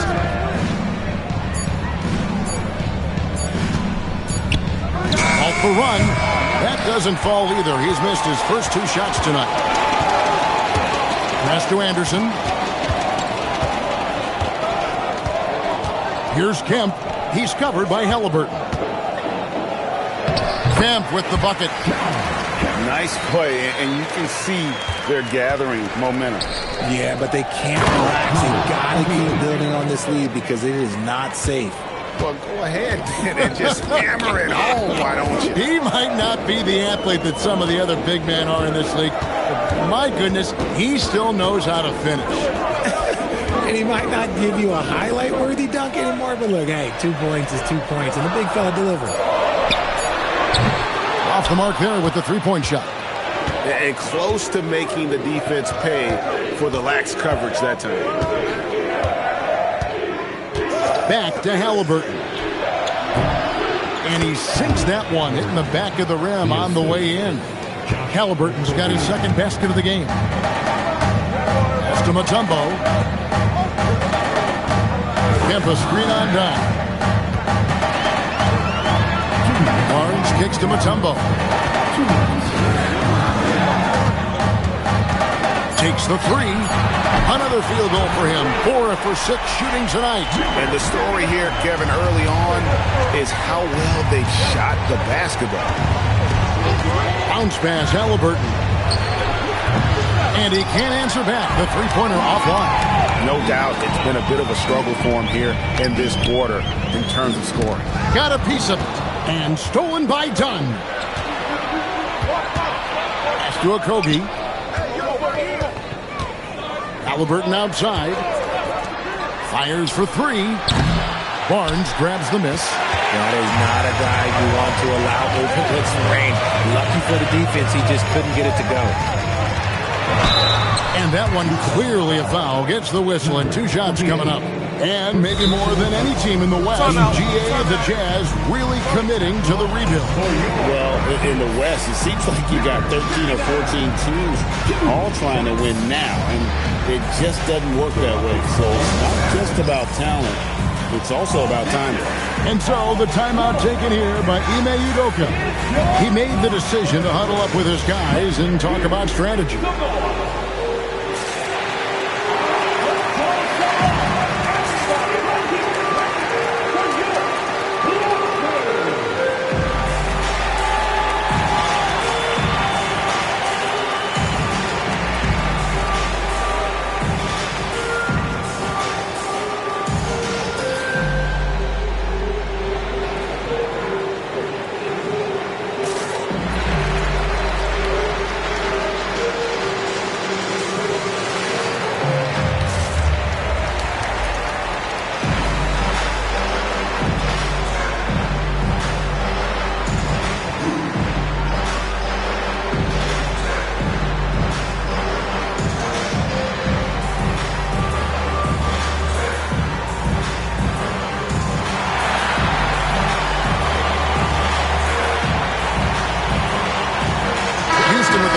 Substitution here.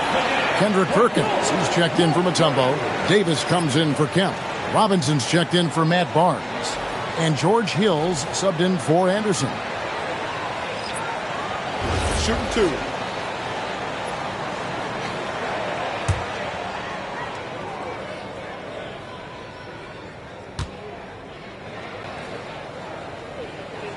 And the first one at the line is good.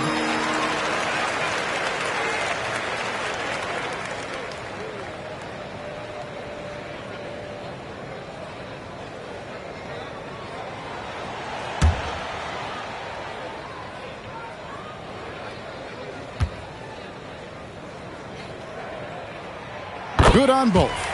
This past offseason, the Rockets had to find a balance, Richard, between adding talent and maintaining chemistry. Yeah, that's because continuity was a big factor in their success. But they also understand that in order to win in the postseason, you need star power. And let's go to the sideline. Here's Allen. Thank you. Chet Holmgren checked some boxes. He said if you can play defense and shoot the ball, you can pretty much play on any court, anywhere. Those are 2 things that are always needed on the basketball court, and that's where the foundation of my game started. Back to you guys. A unique talent. Thanks so much, Allie, for the report. And so it's Houston with it after the basket by Utah. Hill, no good. 23 seconds left to play here in the first. Now Hayes.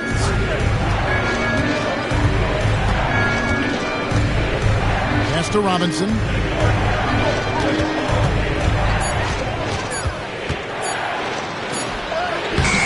Beat the shot clock, but it's off the mark.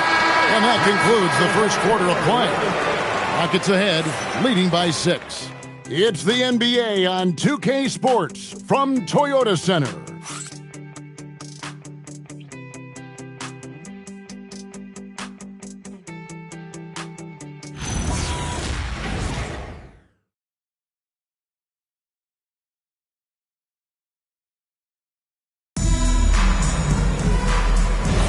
And we welcome you back to our special Noche Latina broadcast. As the second quarter getting going right now. And looking at what we've seen from Houston, what do you guys think? You got to credit their defense. Communicating, rotating, making plays on the ball. It's been a group effort, and that's what it takes to play the kind of defense that they've played. Great showing from them. On the floor for Utah, getting going here in the second quarter. Maxi Kleber is out there with Cam Whitmore. Then there's Hayes. Then it's Robinson. And it's Howard in at the 2.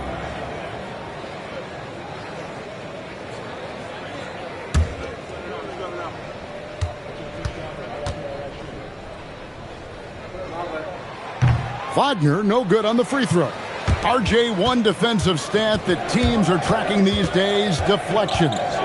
Why do you think that's so important to him? Well, it's a measure of your activity and disruption. Even if you don't get the steal, messing up the flow of a team's offense can be so impactful. Now, here's Wagner. They lead by 8. That's the biggest of the game. Outside Hill. Fires the 3. Robinson pulls it in. Utah is shooting about 33%. Not happy with their play on that end. That's it. He's got 2 made now, and he's shooting 2 for 3. Nice feed inside. Saw the play develop and hit him right when he needed to. Screened by Perkins. Hill passes to Davis. Now Perkins, guarded by Robinson.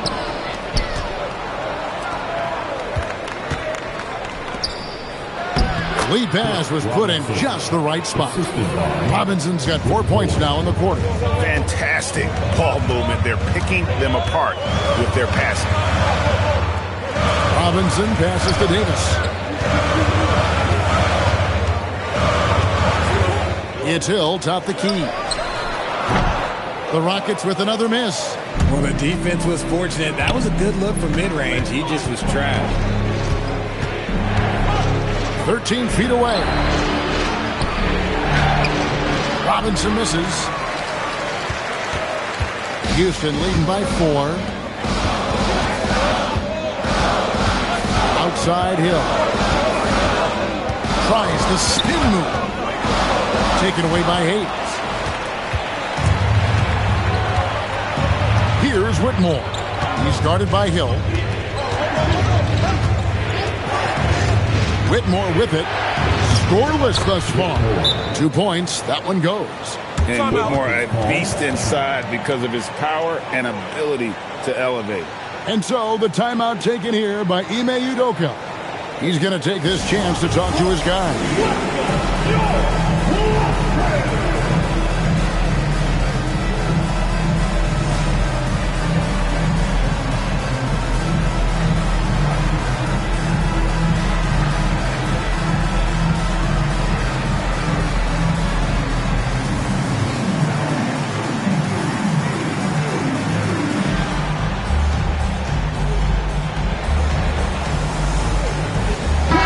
Both teams making substitutions here.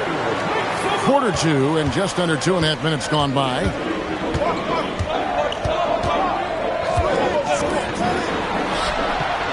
Gets the three-pointer to fall.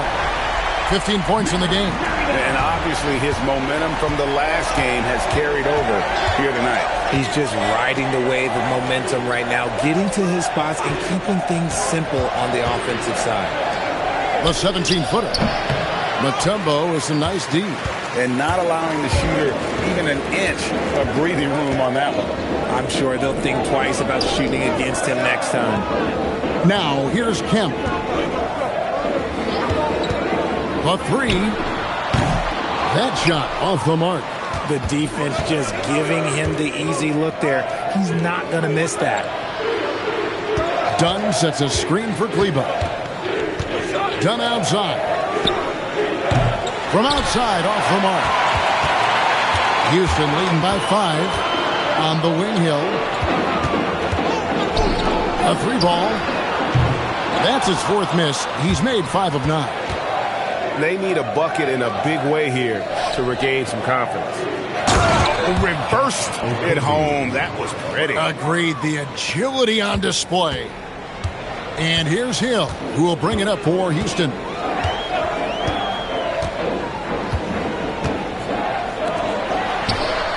Hits it from 3-point range. And the Rockets lead by 6.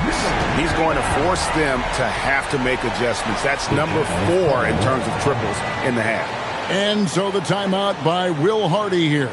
He's going to take a minute here to get things straightened out.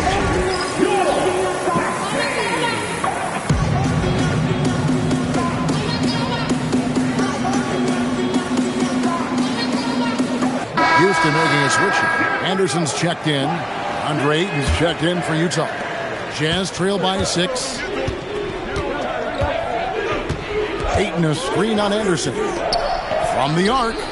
It drops for his second made shot of this game. An unimpressive 2 of 7, though. A clever dish by Halliburton. Nice to see him continuing to sharpen those point guard instincts. And he drives in. Ball stolen.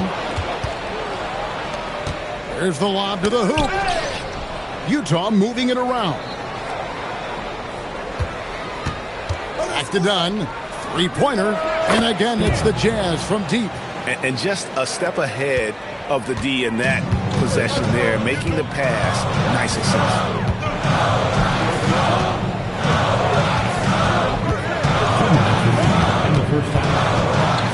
1:58 left here in the second.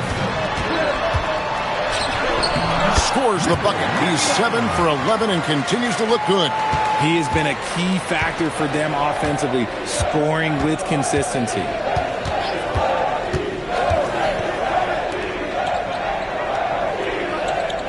Ayton a screen on Kemp. From outside the arc. Knocks it loose. Houston's gotten fewer than half of their 3-pointers to go down tonight. They're 4 for 9.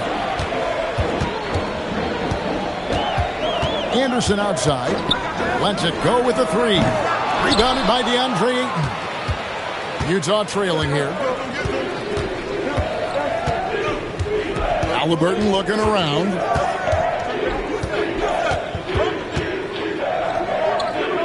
Pass to Okogie. Shot clock at 5. And here's Halliburton. Launches a 3. Barnes grabs the miss. Anderson outside. There's 42 seconds left to play here in the second quarter.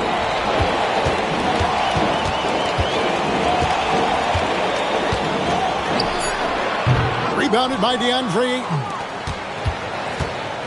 Utah has gone 2 for 5 from 3-point land since the end of the first. From downtown, the Rockets pull it in. Mutombo's got 6 rebounds here tonight.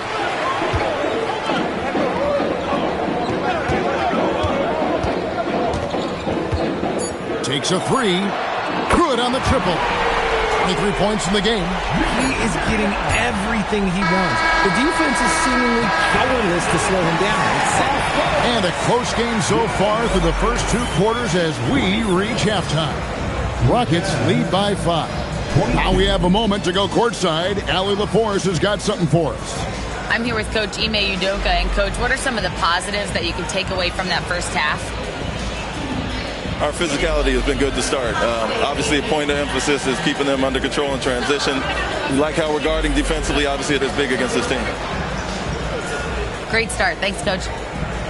Terrific, Allie. Thank you. And we'll be back after halftime for the start of the third quarter.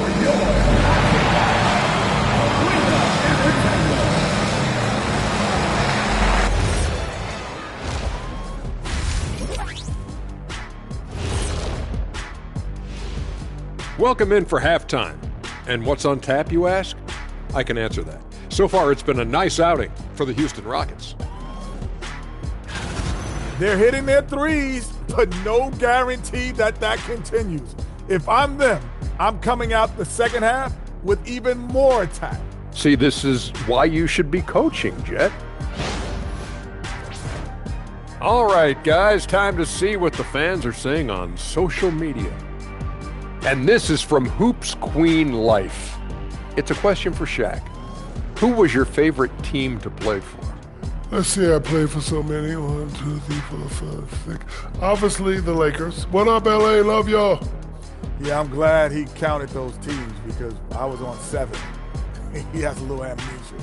I learned that from your time in Denver, Orlando, and Detroit. Okay, enough. Thanks for joining us. Now let's toss it to Kevin Harlan for the start of the second half.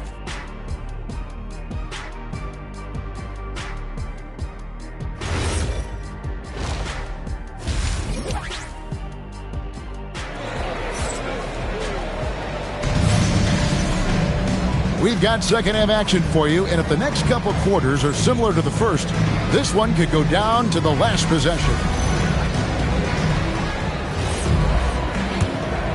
Here's Anderson. Still scoreless. Kemp is out there with Mutombo. Then it's Matt Barnes. Then there's Anderson. That's the 5 for Houston right now.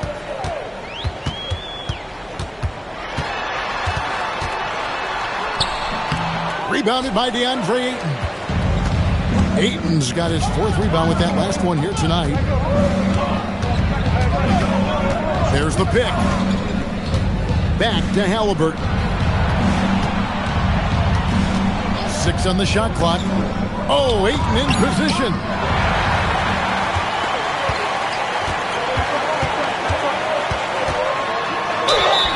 And contact on the shot, so he'll be shooting free throws here. It goes on Tyrese Halliburton. And really the defense fouling there to prevent the layup, but that's exactly what you need to do. The Rockets have shot 2 of 3 from the free throw line tonight. Yeah, last year, collectively, only 74% from the line.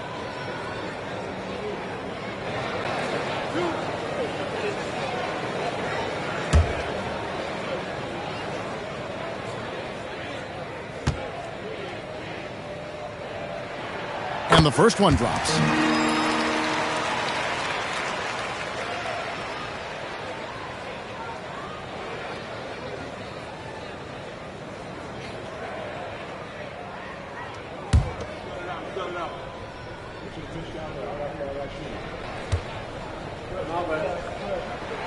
And so he hits both. Well, when you send him to the line, you know what the outcome is likely to be.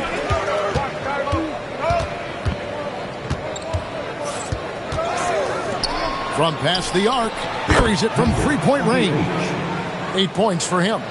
This is that modern big man play. Tall guys who are comfortable draining shots from deep. Here in this third quarter, just over a minute play. Anderson up top. He's covered by Halliburton. Shot clock at 3. He can't get it to go. Jazz trail by 4. 11 feet away. Ayton. Rebounded by Kemp. Houston's gone to the three-pointer 11 times tonight, nailed 5 of them. Sinks the three-pointer, and he has 28 points for the game. Obviously, this guy has a talent for scoring, able to problem solve for whatever the defense tosses at him. It's time to send it over now to our reporter, Allie LaForce. Hey, Kevin. The Utah Jazz are going young, but this is a franchise that has a winning history, and that culture is still around. Coach Will Hardy said, the messaging doesn't change. The players have bought into the little things that takes to win. This is a cohesive group that's committed to helping each other. Back over to you, Kevin. Building the right way. Thanks a lot, Allie. Launches it. A three-pointer is right on target. And now a 10-point Rocket lead. He's just lighting them up in this game. The D's going to have to extend a little bit more, or he's going to keep knocking them down from deep. He had a nice open look right there. An unpredictable guard. Halliburton has a great feel for when to score and when to pass. And so the timeout taken here by Ime Udoka. Coach is going to talk some things over with the team. Might be seeing something to adjust.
And a chance here to check out some stats for Tyrese Halliburton.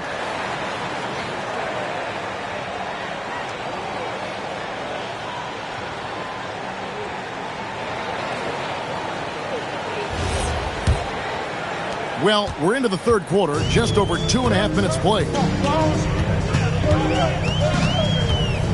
Anderson outside. Down against Barnes. To the middle. Here's Mutombo. Rebounded by DeAndre Ayton. Jazz trail by 8. Here's Okogie. Halliburton outside. Fires from deep. It's rebounded by Houston. Nothing just seems to be bouncing his way today. Mama said there'd be days like this. They have missed his production.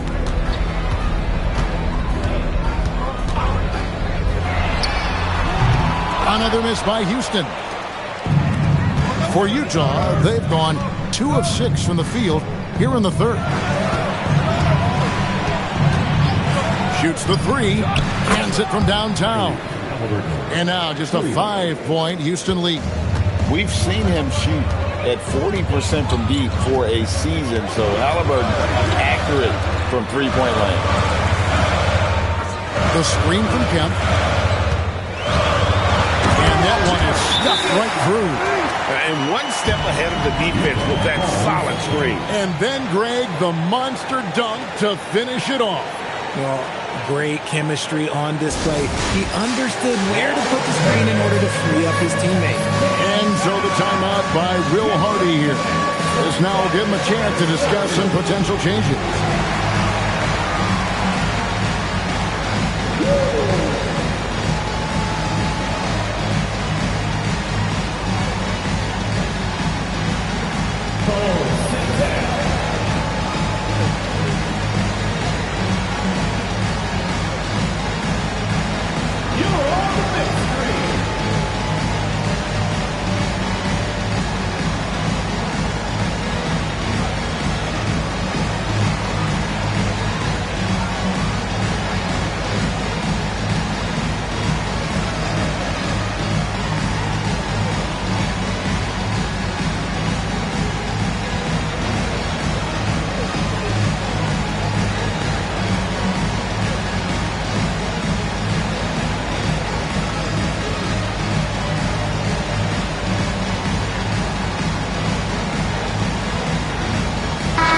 The third is checked in for the Rockets.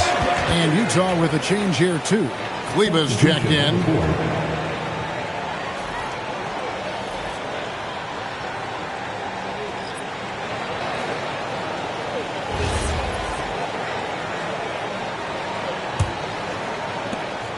And so it's Halliburton who brings up the ball for Utah. 7-point differential. That'll be the third game of this 3-game road trip. Dunn misses. For Houston, they've gone 3 of 7 on field goal attempts here in the second half. Kemp with a screen for Anderson. And there's the call. It's going to be an illegal screen. When a pick like that is questionable and creates that much of an advantage for the offense, you have to blow the whistle. You got to blow the whistle when it's that obvious. Great call there by the official. Now, here's Halliburton. He's got 7 to the paint. Here's Ayton. And Ayton throws it down. An elite passer. Halliburton is especially dangerous in the pick and roll. Anderson dishes to Mutombo.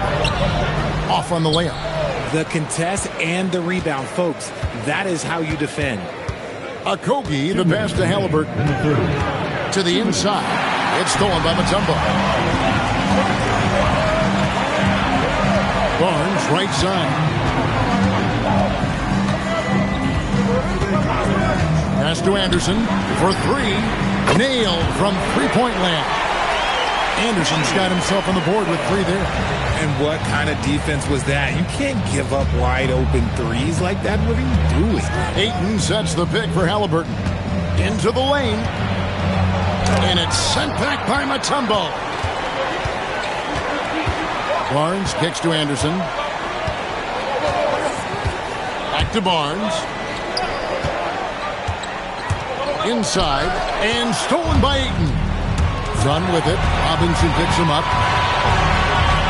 Dunn passes to Kleba. For three, a Kobe. Another miss by Utah. Rockets leading by 8. Pass to Anderson. Here's Mutombo. Houston moving it around. Barnes passes to Kemp. He gets it in there. Kemp's got the lead up to 10 now for Houston. And when the score is as lopsided as it is, and you can see they smell blood in the water, our man is going for the junkie. Halliburton with the bucket. His second triple of the half. Well, look, that's 2 more than he had in the first, so things, I guess, are trending in the right direction. Halliburton against Anderson.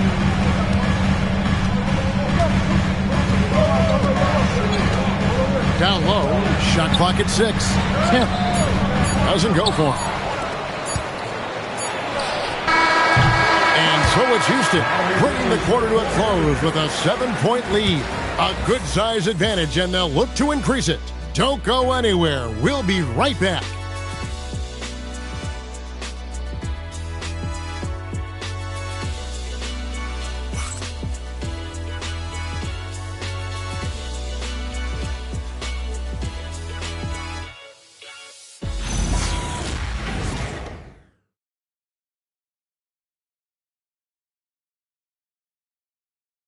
And let's take this opportunity now to show you our State Farm assist of the game. Just true artistry right there. I mean, great decision on where to go with the ball, and how about the perfect delivery? A lot of times a spectacular pass is more impressive than a spectacular shot. This is one of those times. The fourth quarter has arrived. So good to have you with us. Taking a look at the Jazz. You've got Hayes. Cam Whitmore is out there with Maxi Kleba. Then there's Howard. Takes a look at Cam! Have mercy. Wow. And an eye-catching jam there by the rookie Whitmore. He is so athletic. Outside Robinson. Davis setting the pick for Robinson. And stolen by Whitmore. And here's the break. And he bangs it home with one hand. That's a stomach punch, guys. Turn it over and give him a free run to the bucket. Oh, you're so right. No question who has the momentum now. That's the last thing you need to happen down the stretch. Let's see how they respond to the devastating punch. Here's Whitmore. And a wide open look for Howard. Can't tie it up as that one misses. Outside Hill.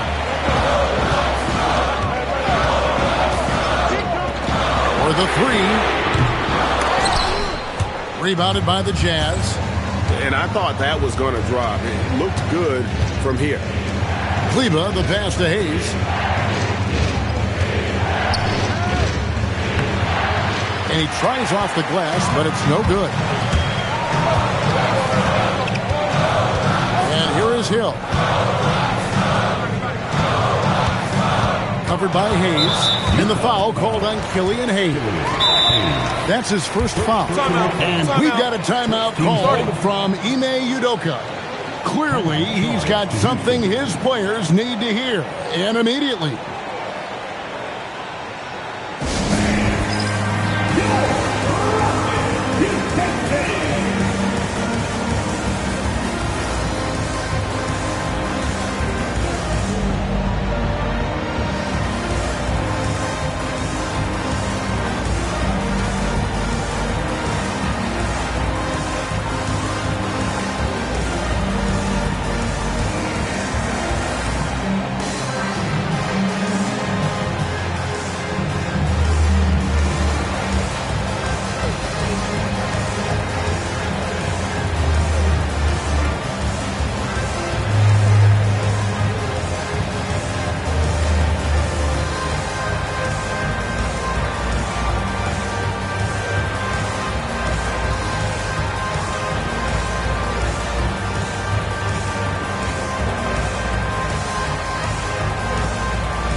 Mo Wagner comes in for Davis, and Utah with a change here, too.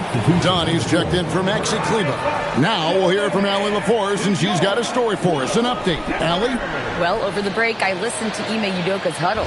Well, coach is thrilled with their three-point shooting, saying in the huddle, guys, let's keep it up. Continue to shoot it from deep. It's working.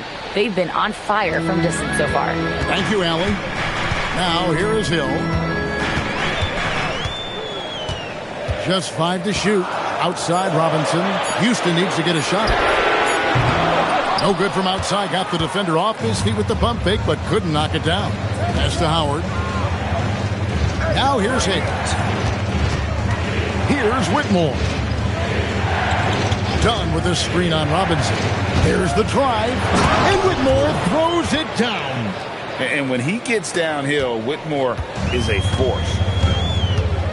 Outside Robinson. Trying to get something going. Sinks the triple. He's got 36. Defensively, you can't back off him that much. You don't want to give up easy threes at this stage of the game. Utah moving it around. Covered by Mutombo. Mutombo grabs the board. Mutombo's got 9 rebounds in the game. Getting it done. Hill looking it over. A three-pointer off the mark. It hasn't been his best game, but his team is still doing just enough to be up. Dunn sets a screen for Howard. Lets the three fly. It's rebounded by Houston. They've led by as much as 10. Outside Hill. Fires the three. Drains it from beyond the arc. And the Rockets lead by 7. He's been dominant all game long. Nobody on the floor can stop him. And what Mitch just say, he knows it. And Will Hardy is called timeout. He's not taking any chances. He wants to huddle him up right away.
Making some changes. Sean Kemp, he's checked in for Mo Wagner. Barnes comes in for Robinson. And it's Anderson in for Hill. Then for the Jazz, Ayton, he's checked in for Cam Whitmore. Okogie comes in for Howard. And Halliburton subbed in for Hayes.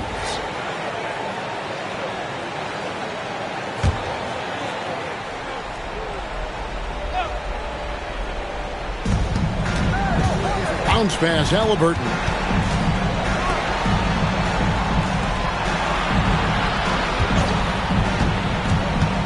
Kemp defending. Pass to Ayton.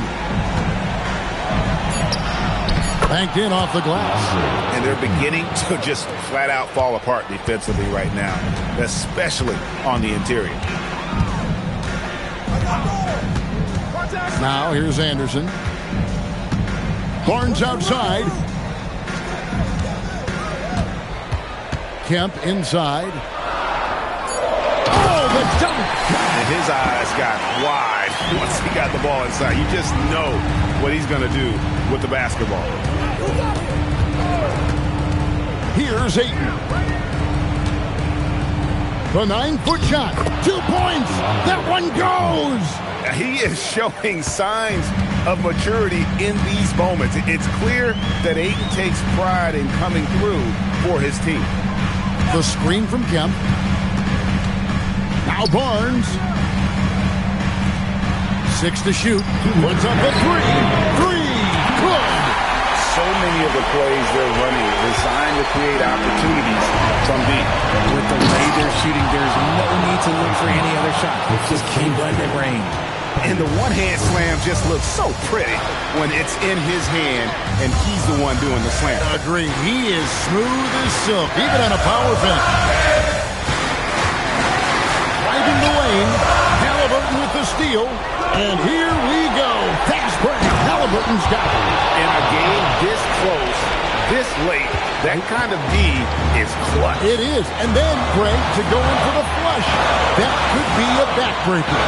This is how you completely steal the momentum. It's clear who's in control of the game right now. Here's Anderson following the bucket by the Jazz. Lets loose a 3. Can't get it. Jazz trail by 4. 1:05 left in the fourth quarter. Oh, what a play inside. And you can't get a bigger bucket than that. What a huge play coming through when it matters most.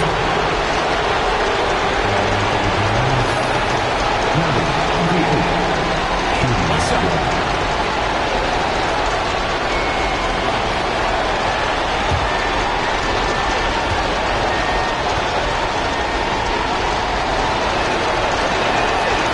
On the free throw, no good. And it's Barnes with the ball for Houston.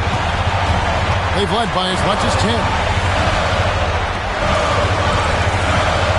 It's Kemp on the wing. Dunn covering. Kemp deciding where to go with it. Jacks up a 3. Does not go in. Can't afford any wasted possessions down the stretch. Pretty much, they have to be perfect the rest of the way. That puts tremendous pressure on your offense. Yeah, easy call.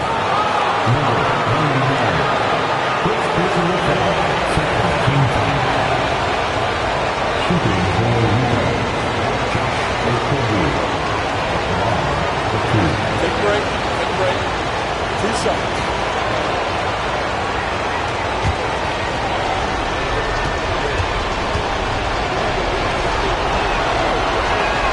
Good on the first, and that narrows the gap to 1.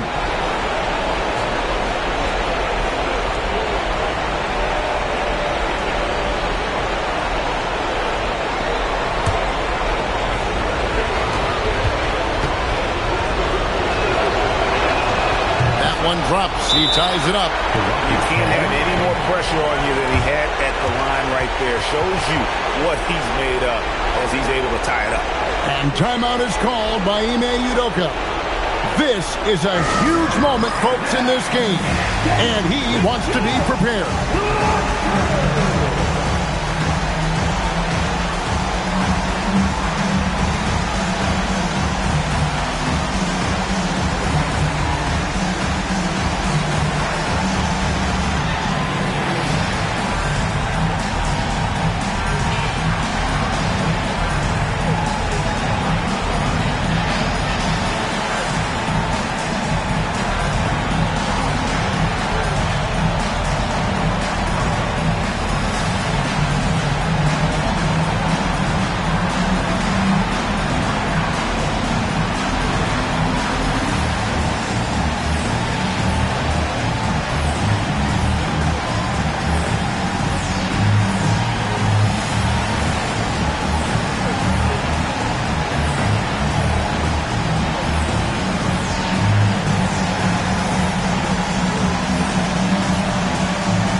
Clock at 6.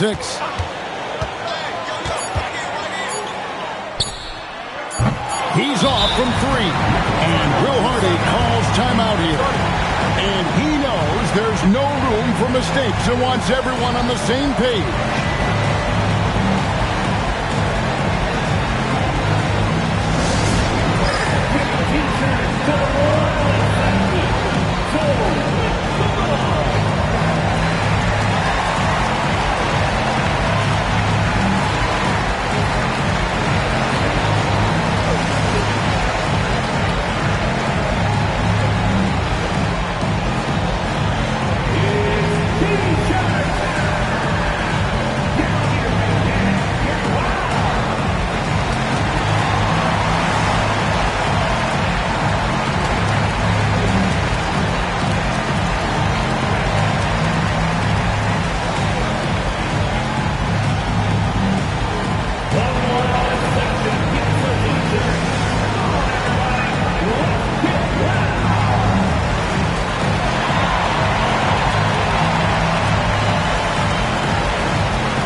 Regulation now complete. We will go to overtime. We'll be back shortly live from Houston, Texas.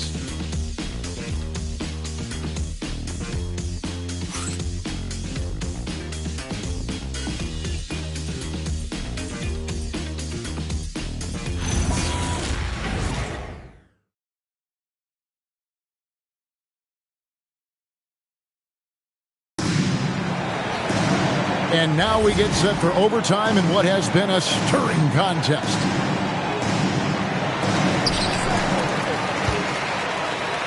Now Anderson. Matt Barnes is out there with Kemp. And it's Mutombo. Then there's Anderson. Anderson with the screen for Kemp. Shoots the 3. That's off. Jazz shooting at 48% from the floor. Looking good. Here's Halliburton. And stolen by Barnes.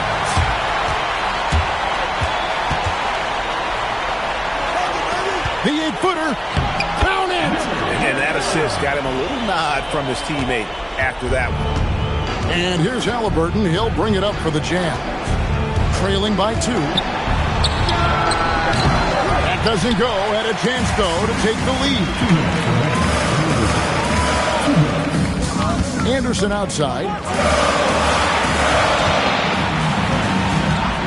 The screen from Kemp. The 3 doesn't go. And the Jazz pushing it up now.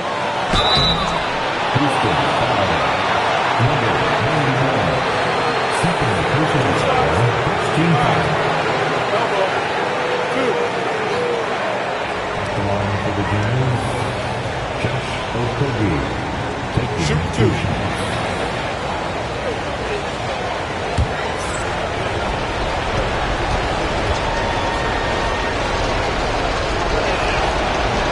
First free throw is good, and that narrows the gap to 1.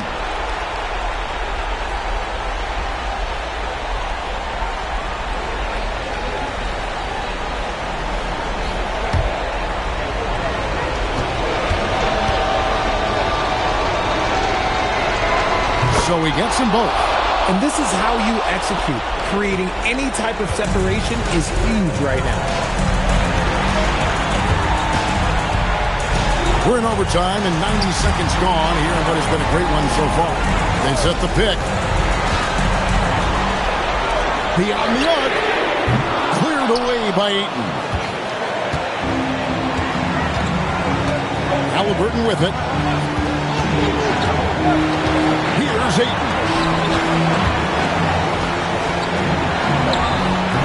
And that won't go. Missing the go-ahead basket. Now Barnes.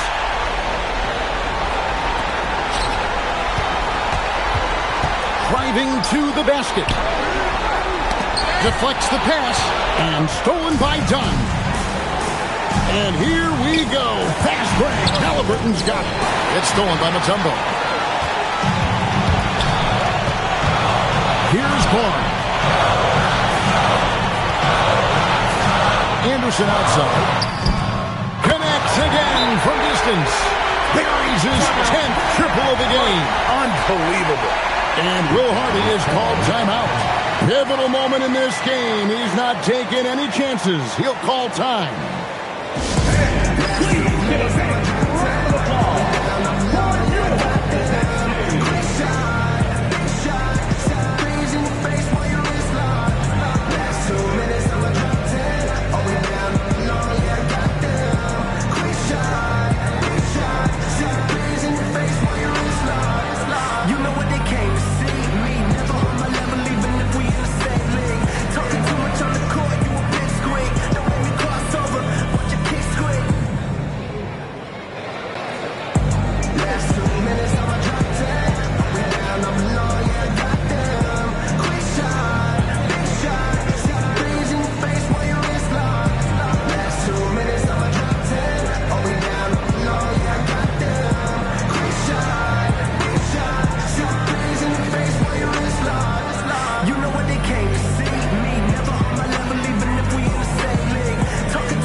Halliburton against Anderson. Now, here is Halliburton. Guarded closely. From outside. Off target from outside. And they foul intentionally. They're going to have to do that now again and again. They're not in the penalty yet. Yeah, you can't let them hold the ball and just milk those last seconds away. And that's an intentional foul. Second personal foul. Second team foul.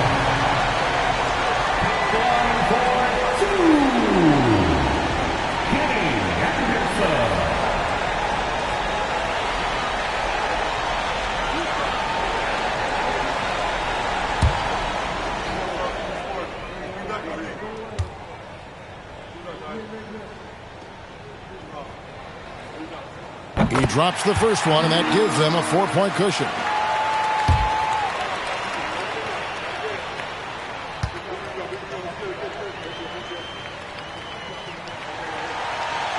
And so both free throws are good. And it's a 5-point game. Making no mistakes and putting some extra nails in the coffin right here. That pretty much do it. And the Jazz call time here. They're trailing by 5. And let's get your take, guys. What's the strategy? Trying to stay alive. They've got to work quickly. Yeah, no time to waste. They basically have to execute things perfectly from here on out.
There's the three. So we see the Rockets get the win here. They escaped with a victory, although they needed an extra period to get it done. Yeah, but what a great game. I mean, both teams, I felt like, gave it their all. But when it came to OT, it was just all about sheer determination on their part. Well, we've got a moment now. Let's go courtside to Allie LaForce. Allie. Giannis, it was a hard-fought win for you tonight. What gave you the advantage? I think we just sticking to our game plan. We moved the ball. As I said, we moved the ball offensively, we played hard defensively. That's why we were able to keep our composure and win the game. Well, that composure will certainly play off come postseason. Thanks, Giannis. Oh, terrific job, Allie. Thank you so much. That was enjoyable. And that'll wrap it up, folks. With Richard Jefferson and Greg Anthony, and along with Allie LaForce on the sideline, I'm Kevin Harlan. Thank you for watching tonight's NBA coverage. Now it's time to present our player of the game.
Welcome and thanks for joining 2K. And coming into this game, Graham, is it fair to say this feels like it should be a blowout? Well, on paper, that would be the assumption. But, B.A., this is why we play the games. Anything can happen, and any team can pull off an upset. All right, now the opening lineup for Phoenix. They've got Duncan Robinson, Zach LaVine out there with Topic, and it's Bosch in at the 4. Here's Topic. Outside Robinson, three-pointer, and the three-pointer goes. That's how you up the ante. Come right back at it. A little back and forth from long range. I love it. That's a terrific answer there. The three, Anthony. And Los Angeles, another three. Defensively, you have to stay connected to him on the perimeter. Outside Robinson. Pass to Bosch. And he was camped in the lane there. He gets a 3-second call.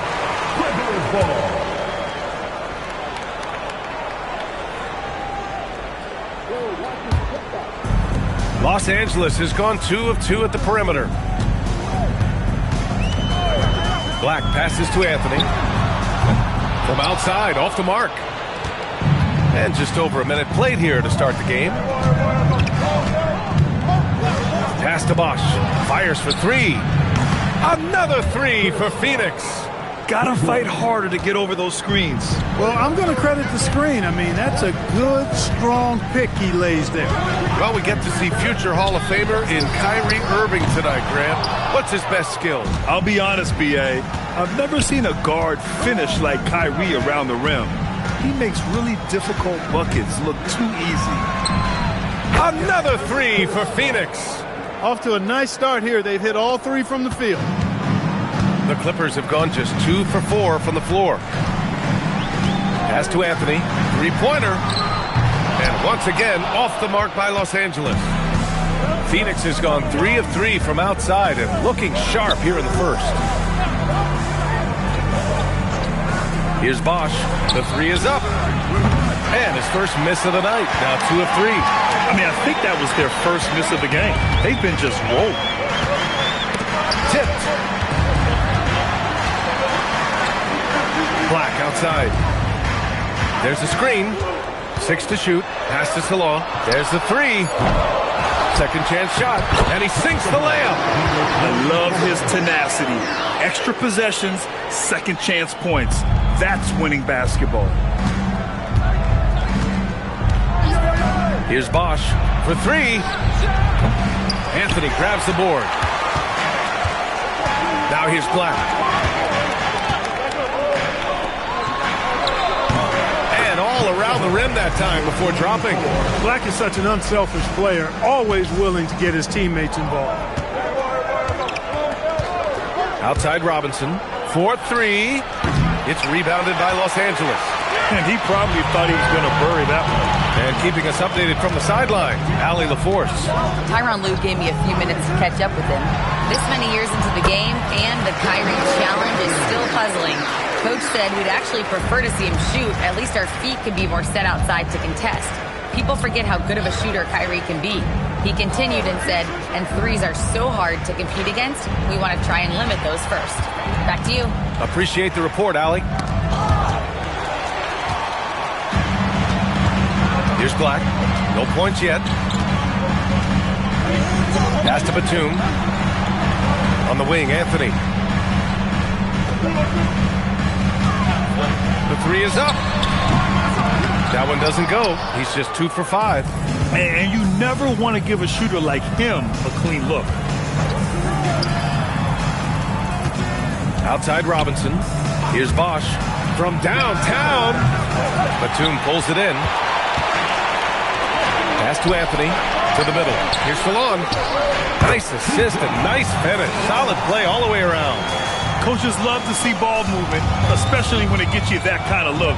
And so the timeout by Jordan Ott here. Coach taking this moment to speak to his guys. Maybe alter some of the game plan.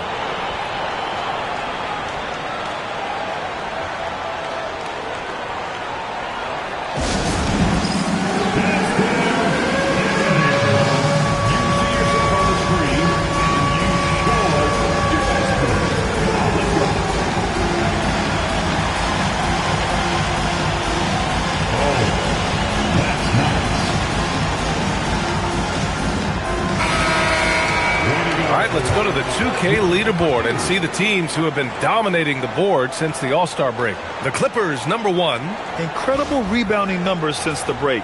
They've put in a lot of effort on the glass.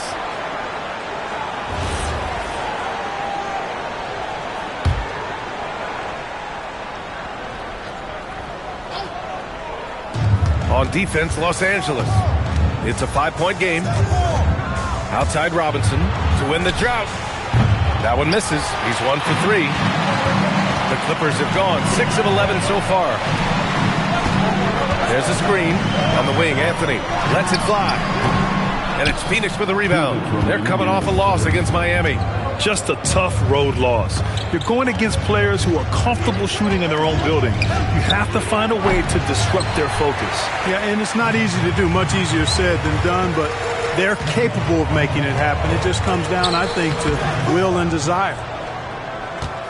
Suns trail by 5. From going to the finals in 2021 to missing the playoffs last season, Grant, things have not gone according to plan for the Suns. Well, you know, B.A., they followed that trip to the finals with a 64-win season.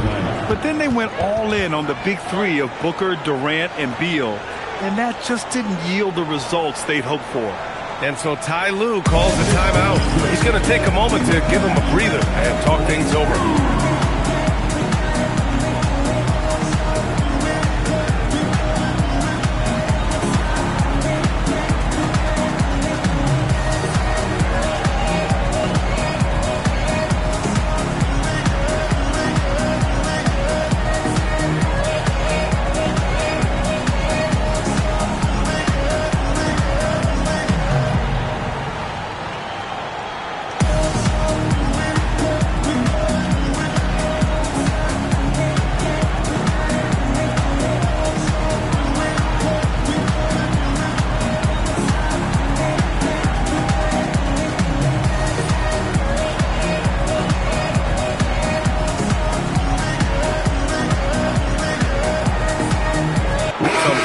Los Angeles. Dick, he's checked in for Batum, and Simon has subbed in for Black. Phoenix also changing it up. Mikhailuk's checked in for Robinson, and Anthony subbed in for Topic. Now here's Dick. Nice ball movement by Los Angeles. Clock at 6. Anthony left side. And once again, off the mark by Los Angeles. Suns trail by 3. Here's Levine. Good work defensively by Dick. And so Anthony will bring it up for the Clippers. This game following their win against the Rockets. Thanks to their stellar defensive intensity, they registered a ton of stops in that one. And the hustle they showed on that end was infectious, contagious. I mean, their squad really got after it. Oh, man, the playmaking ability of Levine continues to evolve. That was a sweet dime right there. Love seeing him be that creative. Anthony with a bucket. Boy, they need to ride him as far as he can take him because he is pedal to the metal right now. We've got a 9-second difference between the shot clock and game clock. Pass to Levine. Anthony outside. And he can't answer back. The three-pointer offline. Here's Anthony. And Anthony slams it in. Attacking the rim with power. Tremendous finish. Really piling on the lead with a dunk like that. A big-time effort for Carmelo Anthony, providing a lot of energy for Los Angeles. He made a big impact, scoring 12 points in the quarter. Back to the game after this break.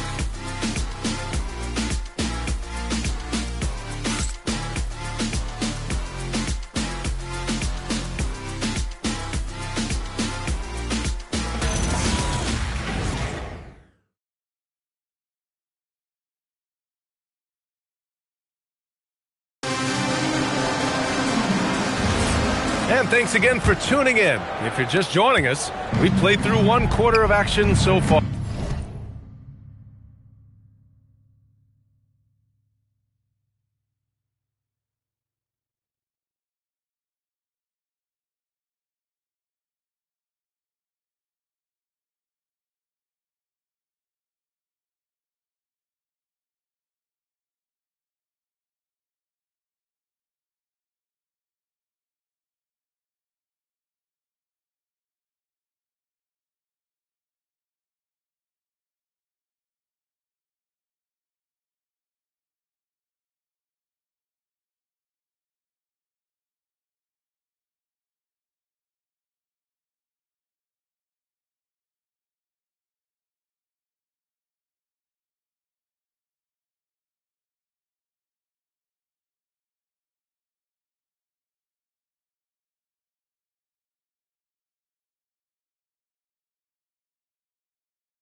And let's quickly break down the game we've seen from the Clippers guys. It's simple. The main takeaway from the first quarter is they're winning this game with defense. Yeah, I agree. I mean, you look at the energy, the effort, defensively, they put it all out there in that opening quarter. We've got Wendell Carter, Anthony Simons out there with Carlton Carrington. Then there's Dick, and it's Clowney in at the 4. That's the group for the Clippers starting the second. Back to Anthony. And the call is going to be, an illegal screen. Second in free throw percentage. And I love how aggressive they are at pushing the pace off of turnovers. They rank in the top 10 in this category. They just love exploiting their opponent's mistakes. And the free throw shooting you mentioned, they're not a team you can be too physical against. They don't waste their chances at the line. Here's Dick. 2 shots, 2 makes. Off to a good start. They're not messing around. 5 of their last 6 buckets have come from the interior. Grant, I think it's safe to say Cam Johnson has really hit his stride lately. Absolutely, B.A. He's seizing the opportunities he's been given, taking and making more shots, dropping more dimes. He's reaching another level of his game. Pass to Clowney, back to Simons. Now Grady Dick, the 3. Oh, and he can't make that one. 2 for 3 now, his first miss. It's Mikhailuk on the wing. He's scoreless. Anthony with a bucket. That is good offense, unselfish play. And so Ty Lue calls a timeout. We might see him looking to make some tweaks to the strategy. So for the Clippers, Anthony's checked in for Clowney. Batum comes in for Dick. And Black subbed in for Carrington. On the wing, Anthony releases. And he's now 6 for 11 after that one. And he's coming off a huge performance, and his confidence couldn't be any higher. And his coach knows that, too. Showing no signs of slowing or cooling down. They're going to ride him as far as he can take him. Robinson gets the bucket. Pick works well there, but the defense left a lot to be desired. Yeah, that's not the defense you need. You got to be tougher defensively. For 3, Anthony knocks down the long J. Anthony's got 5 points now this quarter. That's how you up the ante. Come right back at him. A little back and forth from long range. I love it. That's a terrific answer there. Pass to Bosch. And the Suns get another 3. He's a potent mix of effort and ability. Hard to shut down a player of his caliber. Woo! Defensively, you can't afford to let him get to the rim that easily. Well, that might be why their deficit is what it is right now. You know, you look at it, the communication is lacking, as is the trust. They can ill afford those types of breakdowns. It won't work. You can't win with those kind of breakdowns. That's exactly what you want to see, your big men playing big. Strong board. Simons deciding where to go with it.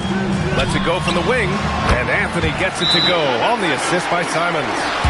And it's a 10-point Clipper lead. It's been a dominant night for him, staying productive throughout. And the Clippers making a change here. Salon's checked in. Phoenix making a switch here. Now here's Anthony. He's got 5. Anthony with a screen on Batum. Pass to Robinson. Phoenix no good that time either. Yeah, no question about it. I mean, they're looking to battle back. That's one of the key elements. You got to rebound. Back to Batum. The 3 ball. Knocks down the triple. Batum's got 6 points. Clark, the one expression you hear a lot in basketball, reward the big man. What's that all about? Well, you know, B.A., the big guys often are the guys doing the dirty work, the unsung work, rebounding, setting screens, getting up and down the floor to create opportunities for their teammates. But they also want that rock, too. So get them the ball every now and then. Let them eat.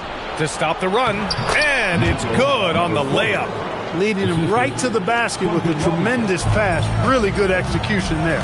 All right, let's get a report from Allie. Thank you, Brian. Kyrie Irving is becoming the sage veteran. He said, quote, "I used to think leadership was a lonely thing, and it's not. It's surrounding yourself with great-minded, great-hearted people, asking them to push you at times and picking them up when they're not able to be their best." Back to you. Great perspective. Okay, Allie, thanks for the report. Well, the defense not doing a good job at all of getting after him. They've got to crowd him and make it tough for him. That's his second this quarter. Anthony outside. Fires for 3. And it's Phoenix with a rebound. Yeah, and the defense has really got to tighten up on him. I mean,